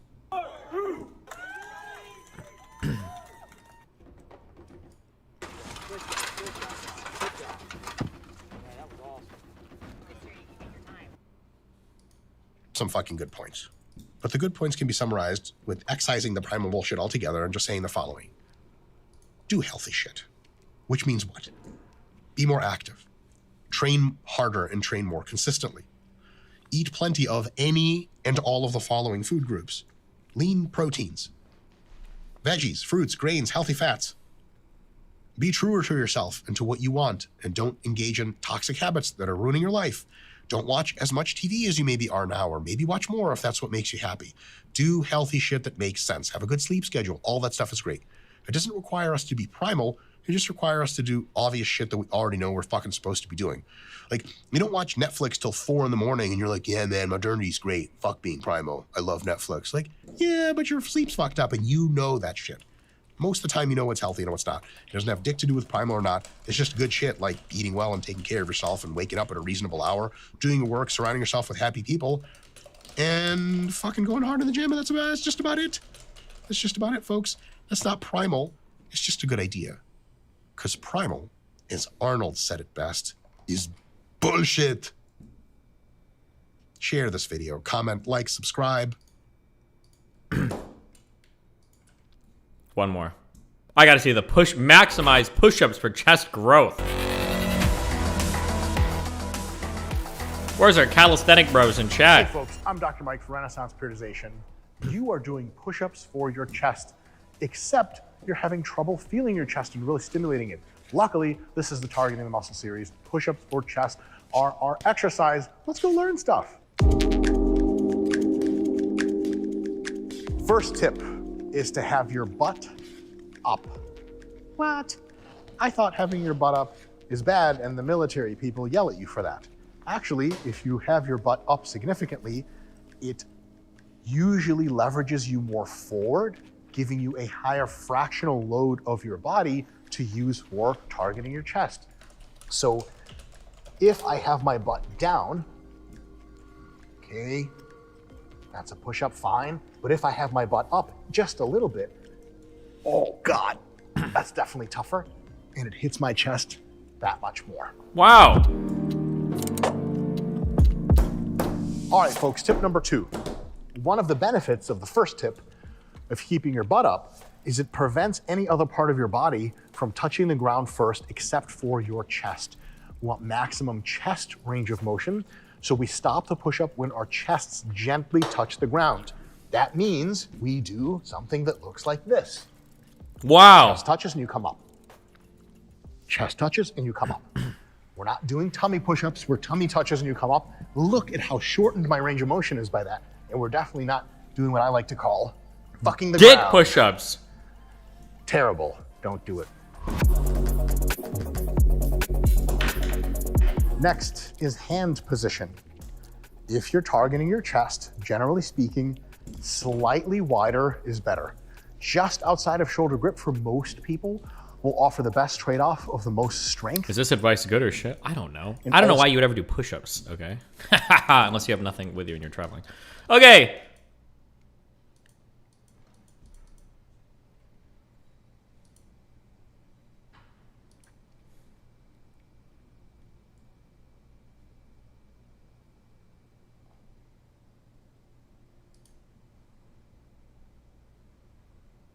Why not?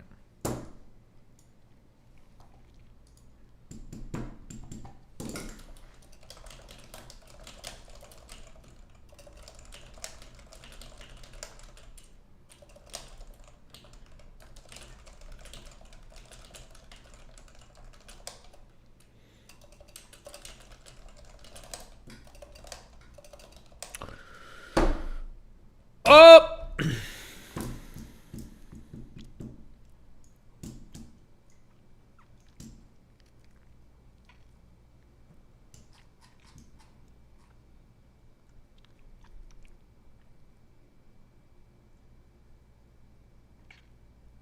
Don't want to fight with chat right now.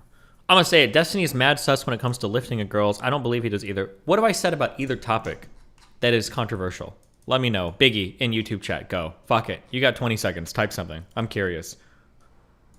I don't think I say anything controversial about either of these topics, so.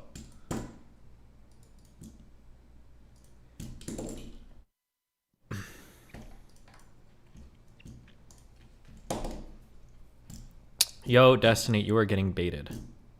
We were just checking if you read YouTube chat. Thanks, Threat Level M, for the tier 1 subber. You know what a Khalif is, right? Like Wiz Khalif, the rapper?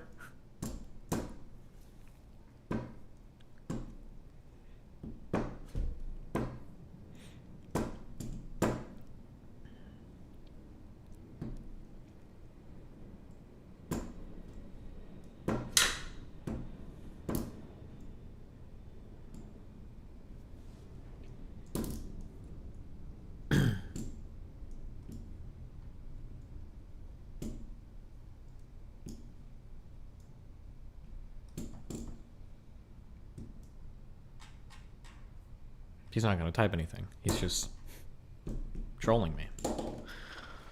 He's just trolling me. Okay. Ugh.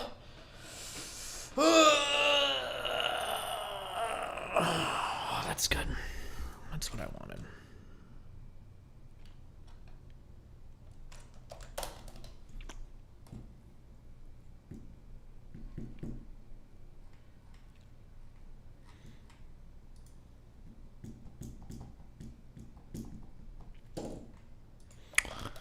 Damn, but go off, sis.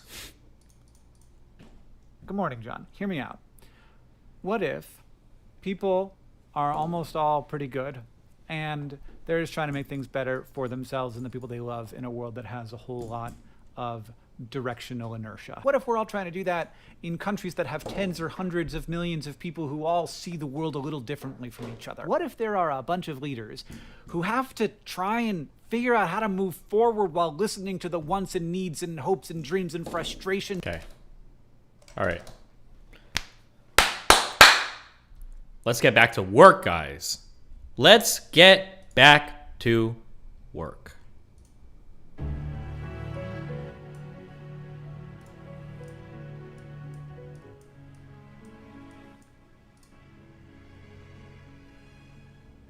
Destiny, I don't think my tono played. Good. I hope you got scammed. What did it say?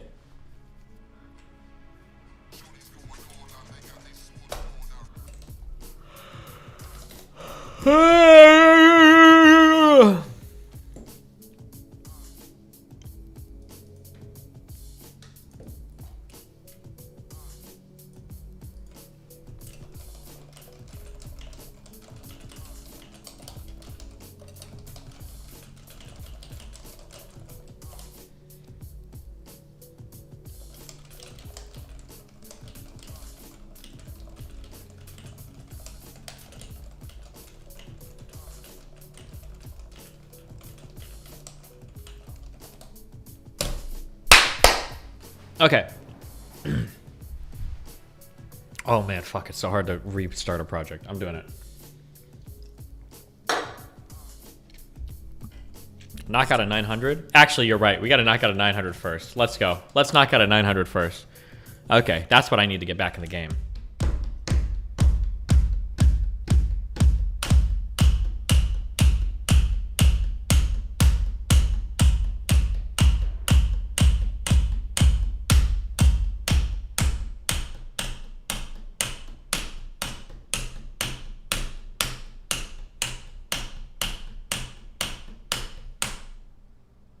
I'll take it. I'll take it. I'll take it. Let's try one more.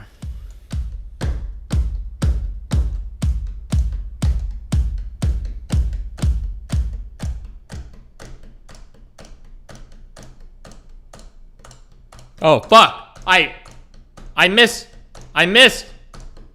it. Fuck me. I missed it. I fucked up. Okay, don't care. All right, I'm done. Moving on. Okay.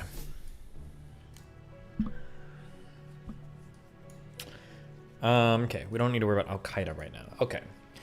The September 11th attacks, commonly known as 9/11, were a series of 4 coordinated suicide terrorist attacks carried out by the militant Islamic extremist network Al-Qaeda against the United States. On the morning of Tuesday, September 11th, 2001, 19 terrorists hijacked 4 commercial airliners mid-flight while traveling from the northeastern U.S. to California. The attackers were organized into 3 groups of 5 members and 1 group of 4, with each group including 1 designated flight-trained hijacker who took control of the aircraft.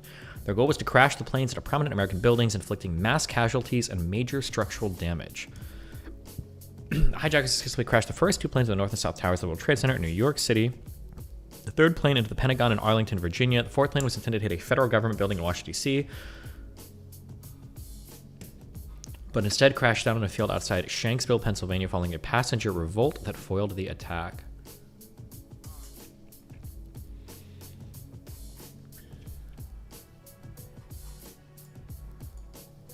Hijackers in the September 11th attacks were 19 men affiliated with the militant Islamist group Al-Qaeda. They hailed from 4 countries. 15 of them were citizens of Saudi Arabia, 2 were from the UAE, 1 was from Lebanon, and 1 from Egypt. To carry the attacks, hijackers were organized into 4 teams, each led by a pilot-trained hijacker who would commandeer the flight, with 3 or 4 muscle hijackers who were trained to help subdue the pilots, passenger, and crew. Each team was assigned to a different flight and given a unique target to crash their respective planes into. First hijackers to arrive in the United States were Khalid al-Mindar and Nawaf al-Hazmi, who settled in San Diego County, California in January 2000. They were followed by 3 hijacker pilots. Don't care about this. In 2000, undertake flight training in South Florida. The 4th hijacker pilot, Hani Hanjur, arrived in San Diego in December 2000. The rest of the muscle hijackers arrived in early and mid 2001. I wonder why they did flight training in the U.S. and not in Gulf states or whatever, or some whatever other countries they came from.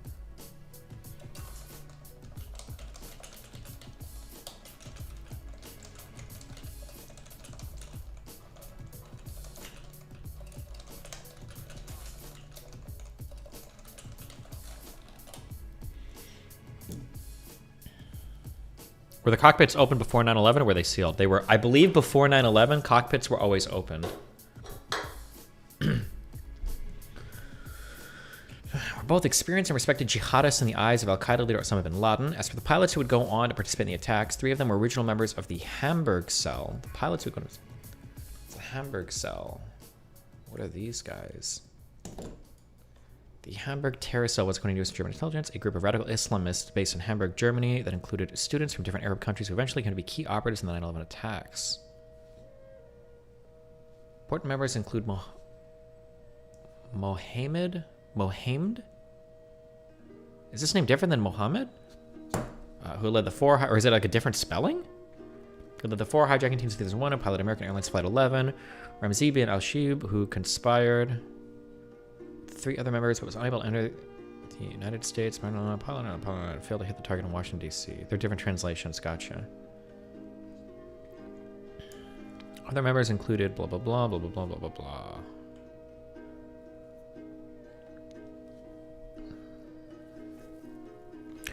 They formed the secretive Hamburg Cell, which also included other minor participants in the 9/11 plot. They met together 3 or 4 times a week to discuss their anti-American and anti-Israeli views and to decide how best to fight for the cause. As late as 1990, the 4 core members of the group had intended to wage jihad in Chechnya, where Islamic jihadists were rebelling against Russia. Chechnya, this is like very southwestern, almost. Yes. Is this in Tajikis? Or no, hold on, what?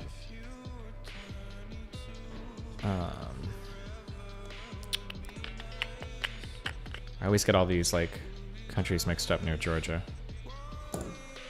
It's, oh no, this is a region in Russia. I'm sorry.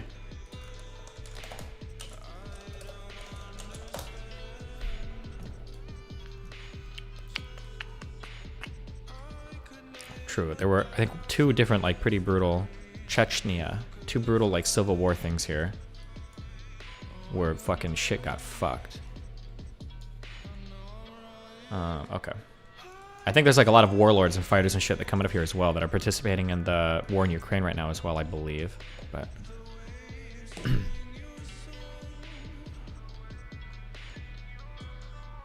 Chechnya has a bunch of terrorism and separatist tendencies and a bunch of fighting there all the time. Yeah, it's pretty insane. Yeah.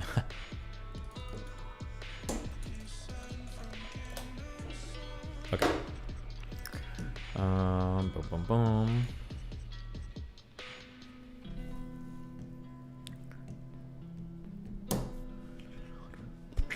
Looking for... Okay, sorry. According to transmitting the Germany, caused the group to travel to Afghanistan instead. A chance meeting on a train caused an individual named Khalid al-Malou approached Jesus, because there were Arabs with beards. Bin al-Shib thinks. A conversation about jihad in Chechnya. Chechnya, right? Chechnya? When they later called Masri and expressed interest in going to Chechnya, he told them to contact a Soviet al-Qaeda operative who, even then, was well known to U.S. and German intelligence, though neither government apparently knew he was operating in Germany in late 1999. We convinced them that it would be best to try Afghanistan first because further experience would be useful, and anyway, it was difficult at that time to get into Chechnya. So I instructed them to travel to Kariki, Pakistan, and then to the Taliban office in Quetta, Pakistan. Bro, what are these fucking maps? I don't know what the fuck this is.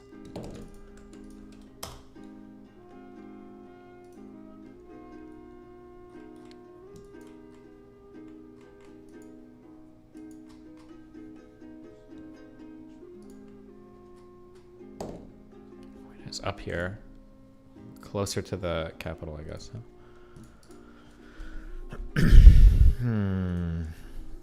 Oh, it's Karaki. Pakistan, where they turned out to be an existent person. The name was a code word that instructed members of the Taliban office to escort the men to Kandahar, Afghanistan, where they were convinced to join the Al-Qaeda network and wage jihad against America. They met with Osama bin Laden himself, swore their loyalty to him. Mohammed Atta was chosen by bin Laden as the leader of the group that would attack America. Atta would contact bin Laden several more times before the attacks, and then returned to Germany to enroll in flight training school, and later moved on to the flight training schools in the United States at the recommendation of one of the instructors based in Germany. Members of the Hamburg Cell were a boon to the 9/11 plot, which Khalid Sheikh Mohammed had proposed to bin Laden in 1996. Who is this guy?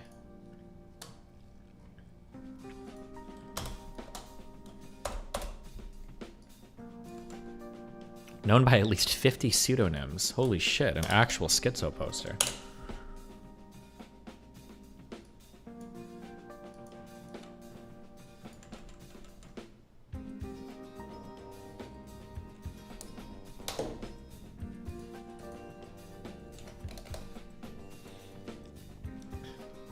Remember Osama bin Laden's Al-Qaeda organization leading to Al-Qaeda's propaganda. Okay, wait, hold on one sec.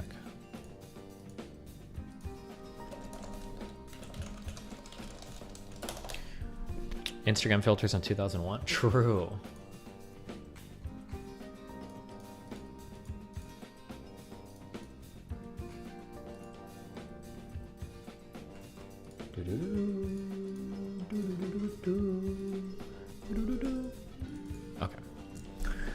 Member of Osama bin Laden's Al-Qaeda organization leading Al-Qaeda's propaganda operations from around 99 until late 2001. Mohammed was captured on March 1st, 2003 in the Pakistani city of Rawalpindi by a combined operation of the CIA and Pakistan's Inter-Services Intelligence.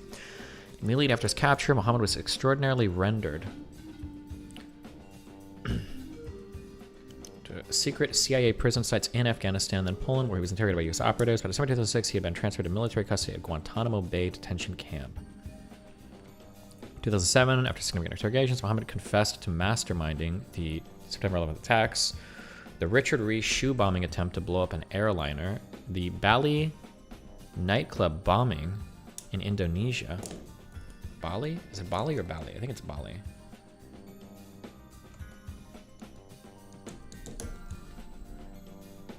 Murder of Daniel Pearl, various foil attacks, as well as numerous other crimes.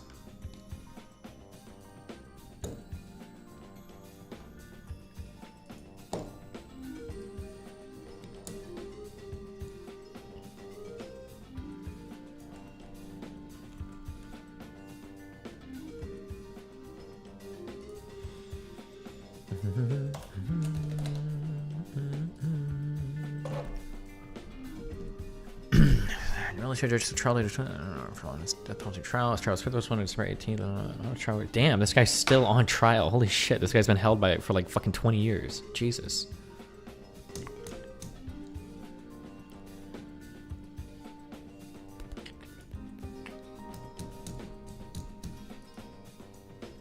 The first hijack plan that Mohammed presented to the leadership of Al-Qaeda called for several airplanes on both east and west coast to be hijacked and flown into targets. This plan evolved from an earlier foiled plot known as the Bojinka plot.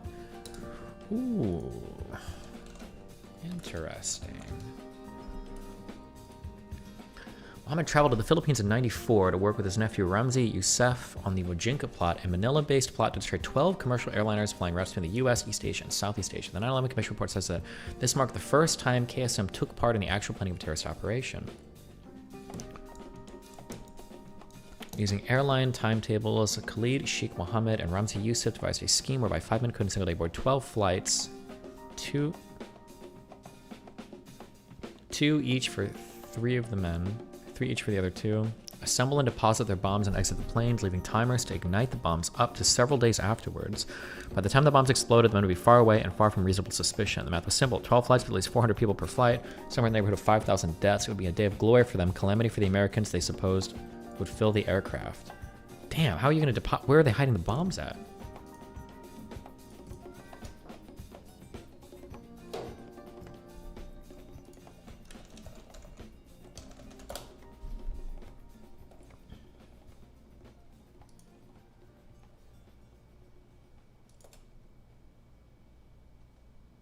Don't forget that I've got like conspiracy. The sad thing about the conspiracy theorists in chat who are like, I see the Shutter Island guy, like everybody's like, oh, after you research this, I hope you're going to be red pill, blah, blah, blah. Is that if I like, when I do all the homework and all the reading, and if it ends up being at the end that like everything is like pretty easy to explain, it's just going to be like, oh, well, you just believed in cuck sources anyway, but you know, whatever.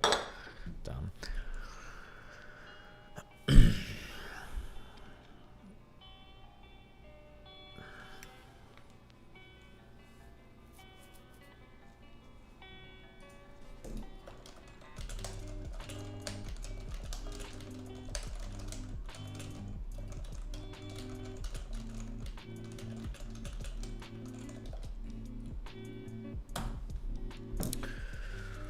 Okay, so Bojinka plans included renting or buying a Cessna, packing it with explosives, and crash landing it into CIA headquarters with a backup plan to hijack the 12th?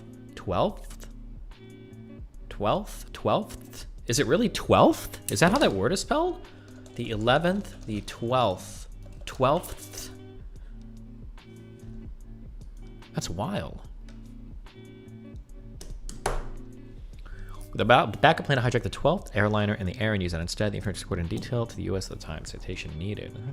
Engaged in a test of a bomb on Philippine Airlines Flight 434 using only about testing explosive use. The test resulted in the death of a Japanese national on board a flight from the police fan. Mohammed conspired with Youssef in the plot. Citation needed. Khalid Sheikh Mohammed was indicted on terrorist charges in the United States and for his alleged involvement in Operation Bojinka was subsequently placed in October. Interesting.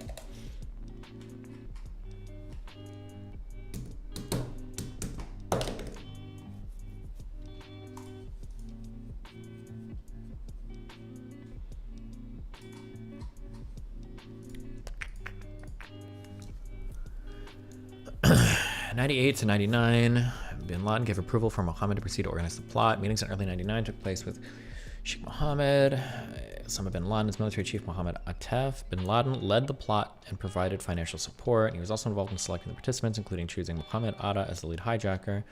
Khalid Sheikh provided operational support, such as selecting targets and helping arrange travel for the hijackers. Atef directed the actions of the hijackers. After Atta was chosen as the leader of the mission, he met with Bin Laden to discuss the targets, World Trade Center, which represented. Oh, shit, hold on, fire, 1 second.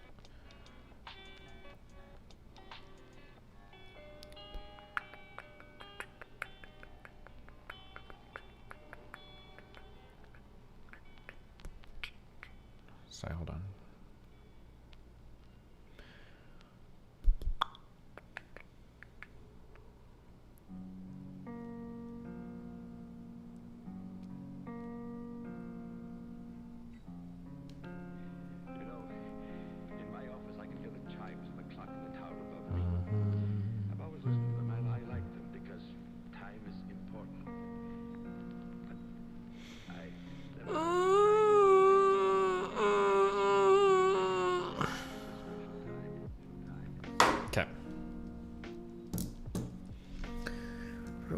There's a plot. His military chief. After Atta was chosen as the leader of the mission. Mohammed Atta.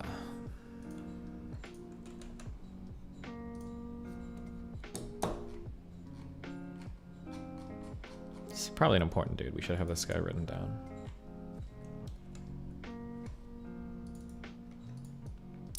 This was the lead character chosen for to organize and coordinate the 9/11 attacks.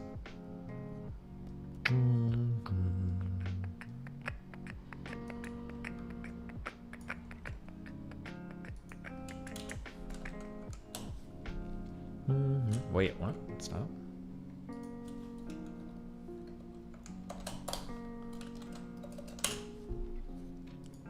Oh, and he was Egyptian.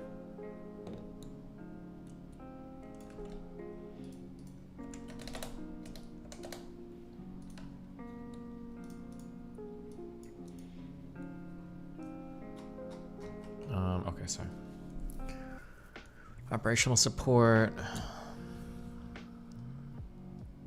So just selecting targets, helping range travel for the hijackers. Atef directed the actions of the hijackers. After Atta was chosen for the leader of the mission, he met with Bin Laden to discuss the targets. The World Trade Center, which represented the U.S. economy, the Pentagon, symbol of the U.S. military, and the U.S. Capitol, the perceived source of U.S. policy in support of Israel. The White House is also on the list, as Bin Laden considered a political symbol and wanted to attack it as well.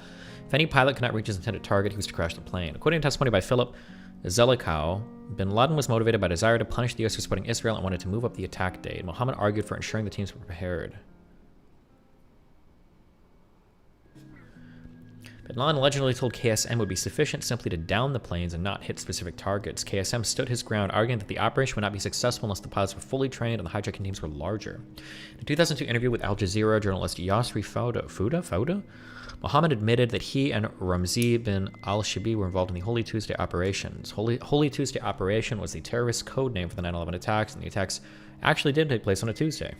KSM, however, disputes this claim via his personal representative. I never stated to the Al Jazeera reporter that I was the head of the Al-Qaeda military committee.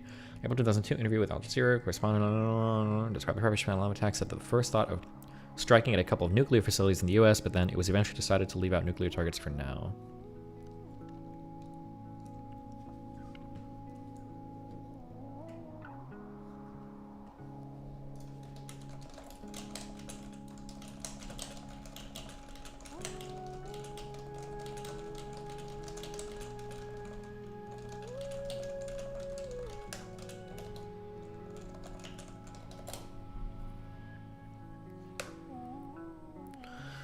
Why do you point out to Sneeko that by saying Nick couldn't say the N-word, he was restricting his freedom of speech? Yeah, good one. Okay.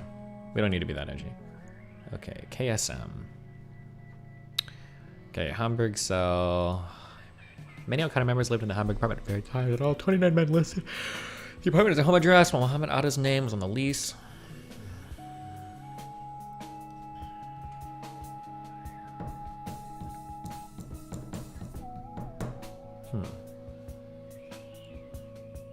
Okay.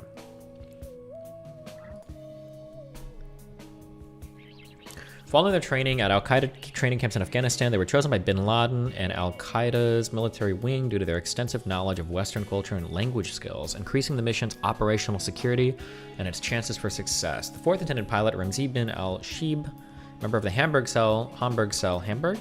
Hamburg, not Hamburg, I think, was also chosen to participate in the attacks. It was unable to obtain a visa for entry to the United States. He was later replaced by Hani Hanjour, a Saudi national. Midhar and Hazmi were also potential pilot hijackers, did not do well in their initial pilot lessons in San Diego. Both were kept on as muscle hijackers who would help overpower the passengers and crew and allow the pilot hijackers to take control of the flights. In addition to Midhar and Hazmi, 13 other muscle hijackers were selected in late 2000 and early 2001. All were from Saudi Arabia, with the exception of Fayez Bani Hamad, who was from the UAE. Shortly after the attacks, the concluded the majority of the muscle hijackers did not know that they were on a suicide mission, as unlike the pilots, they had not prepared last wills and testaments or given other indications that they expected their lives to end. According to an audio recording of Osama bin Laden of 2001, the muscle hijackers were not in contact with the pilot hijackers and were not told the true nature of their mission until the day of the attacks. Yikes, Famalam.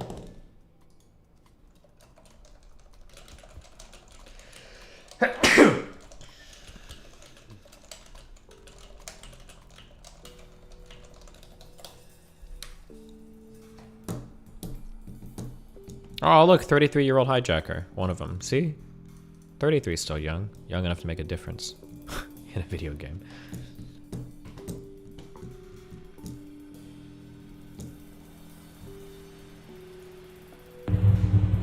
Is that American 11 trying to call? Buddy, we have some planes. Just stay quiet and you'll be okay. We're heading to the airport. And who's trying to call me here?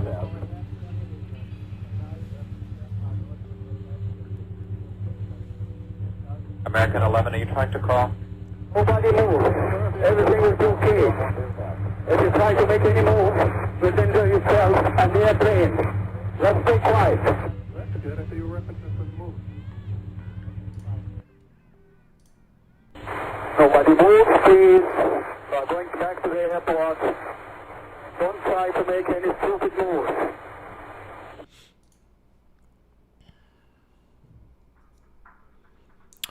Two flight attendants called the American Airlines reservationist during the hijacking. Betty Ong reported the 5 hijackers come from first-class seats. Flight attendant Amy Sweeney called a flight services manager. Looking at driving them as Middle Eastern. She kept the staff and the seat numbers, and they pulled up the ticket credit card information of the hijackers. Anyway, Mohammed Atta. It's heard by the air traffic control system broadcast messages thought to be intended for the passengers. Oh, he was he was calling the wrong thing.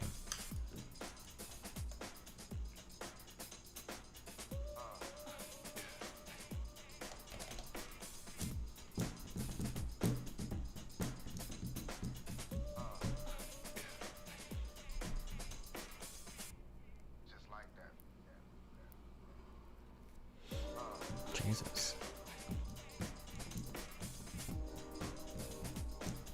Two hijackers were identified by clerks as having bought single first-class tickets for Flight 77 from Advanced Travel Service in Totowa, New Jersey with $1,800 in cash. Can somebody explain to me how this worked? When people say, like, a flight attendant on Flight 77 used a cell phone to call her mother in Las Vegas. How can you use a cell phone in the air? This is actually the one thing that I've never understood. Do they work on some flights? Or do they have special phones for flight attendants? She said her flight was being hijacked by 6 individuals who moved under the rear of the plane. Unlike the other flights, there was no report of stabbings or bomb threats. Is that a sat phone? If you're at a low enough altitude, maybe.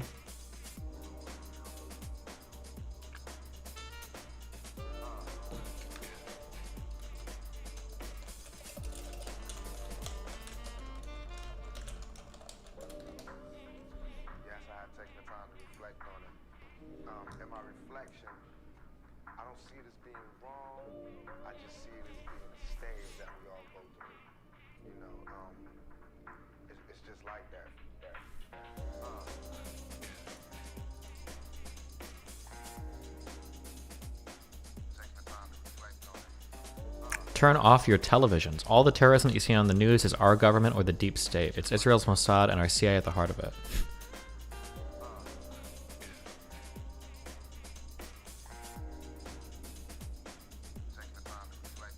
Holy shit.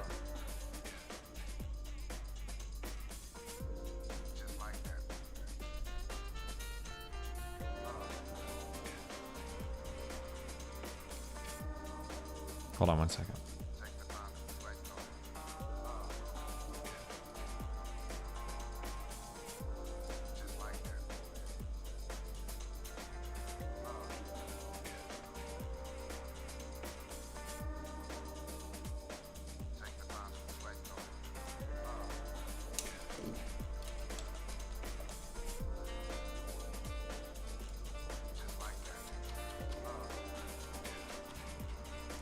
Okay, sorry.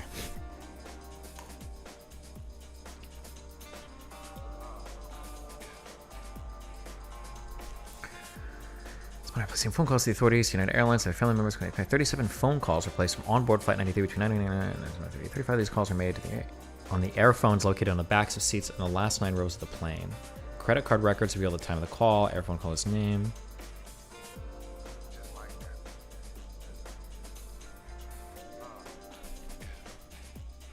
Including transcripts of 3 of the calls which were recorded.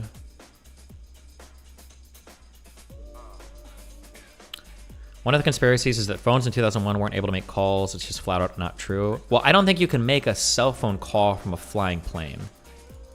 Hold on. Wait. Stop. Hold on. If you say retarded shit, you're getting permabanned. I don't think there was Wi-Fi on airplanes in fucking 2001.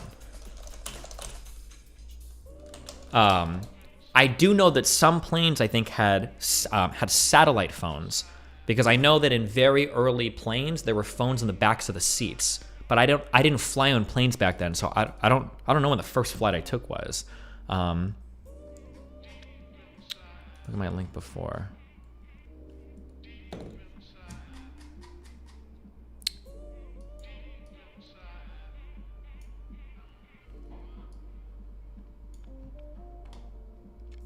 Hold on. If you're typing also random conspiracy shit in my YouTube chat, I also permaban you from chat, just letting you know. Because I know there's like a lot of fucking retard Fuentes fans that are like lurking around. Like I just hit like 10 people, so nice. Did it say at what altitude? I assume it's possible at lower altitudes. I think I don't know if cell phones from a plane have to do with altitude or speed. I think if you're going too fast, I don't know if you'll be able to.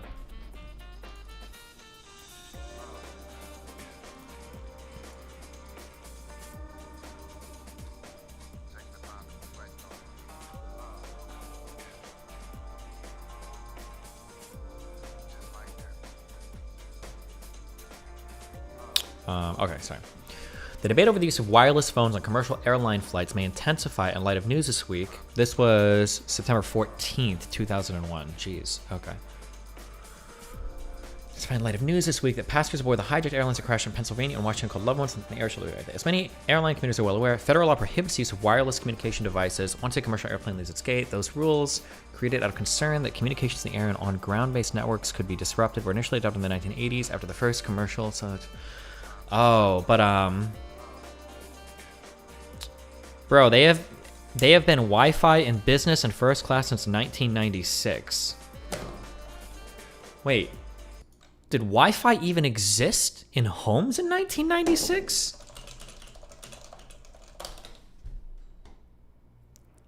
The very first Wi-Fi shit ever is in 97. Bro, in 1996, like the internet barely existed. Like, what? I was alive in 96. The internet was like AOL keywords. You're saying there was Wi-Fi? Oh shit, I have to stop reading chat. Okay. Hold on. Fuck. I have to give me like 2 minutes. I need to reset my brain. I'm sorry. I can't engage with chat on these things. It's like random people typing random shit. Are just totally making shit up. So give me a minute. I'm sorry.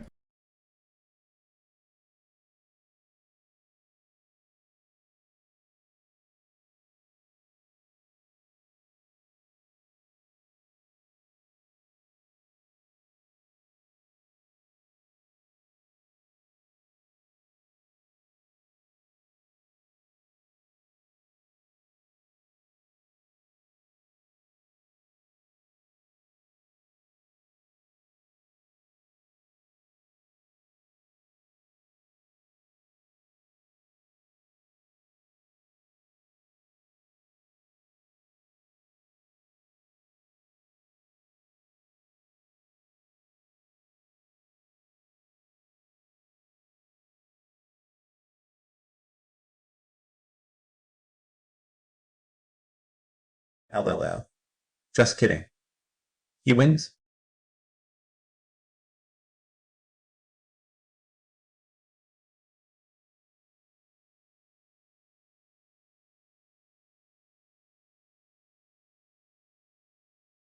Chat. We all know who really did 9/11. It was those damn dinosaurs from the East. They hate to see frogs winning, but it's all right. The Taliban will rise because we love, we care. All praise Allah. Praise the frog. In frogs, we believe.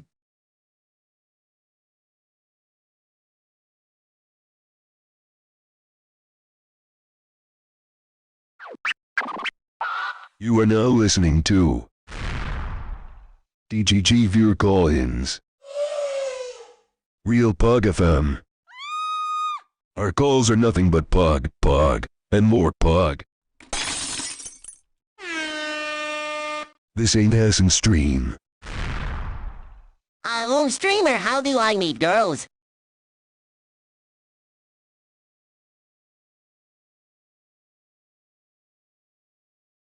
For the love of God, how do I cancel this membership? Boy, Destiny. Destiny.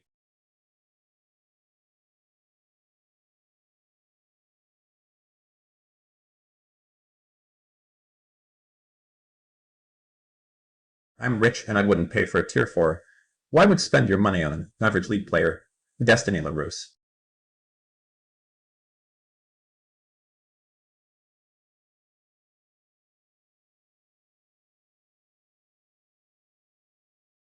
You're a loser. Play games with Lilipichu already.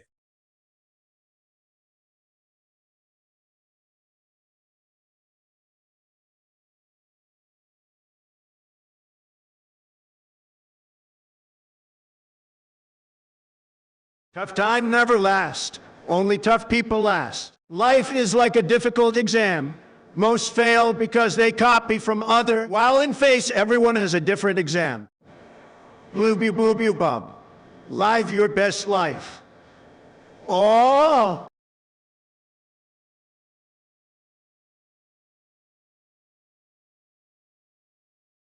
I miss Leslie Nielsen. RIP.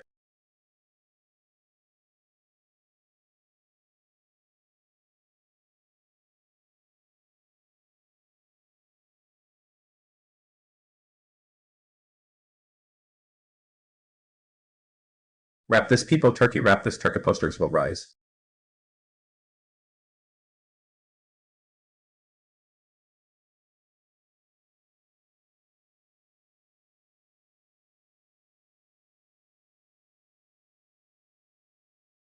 Have you listened to these two at all?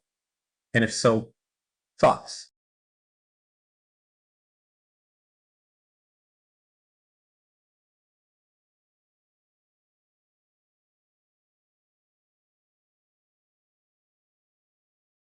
Hello. Can you please talk about Cuba? I'll be happy to talk to you. I believe a good future for a free Cuba depends on people like you. Thank you.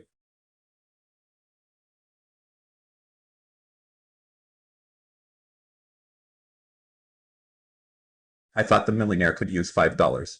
Love you, buddy.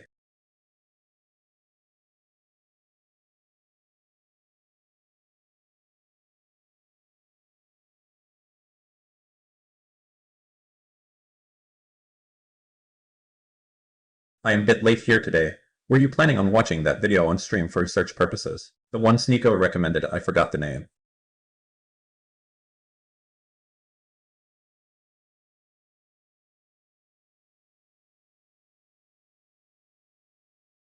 Look into the scrap metal. Researchers couldn't invest the scrap metal from the towers because it was cut in little pieces and shipped overseas.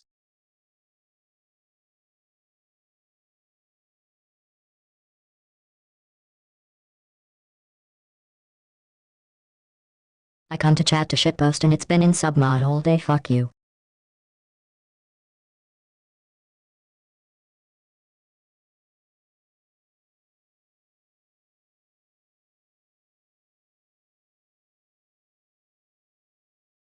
Flying from Santa Barbara to San Fran. My phone works the whole time.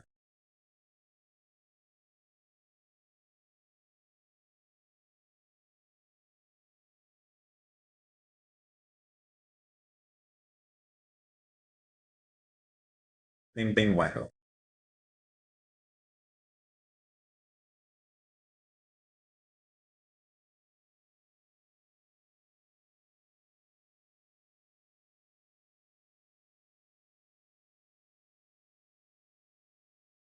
This is probably the worst subject matter for you to be reading chat on.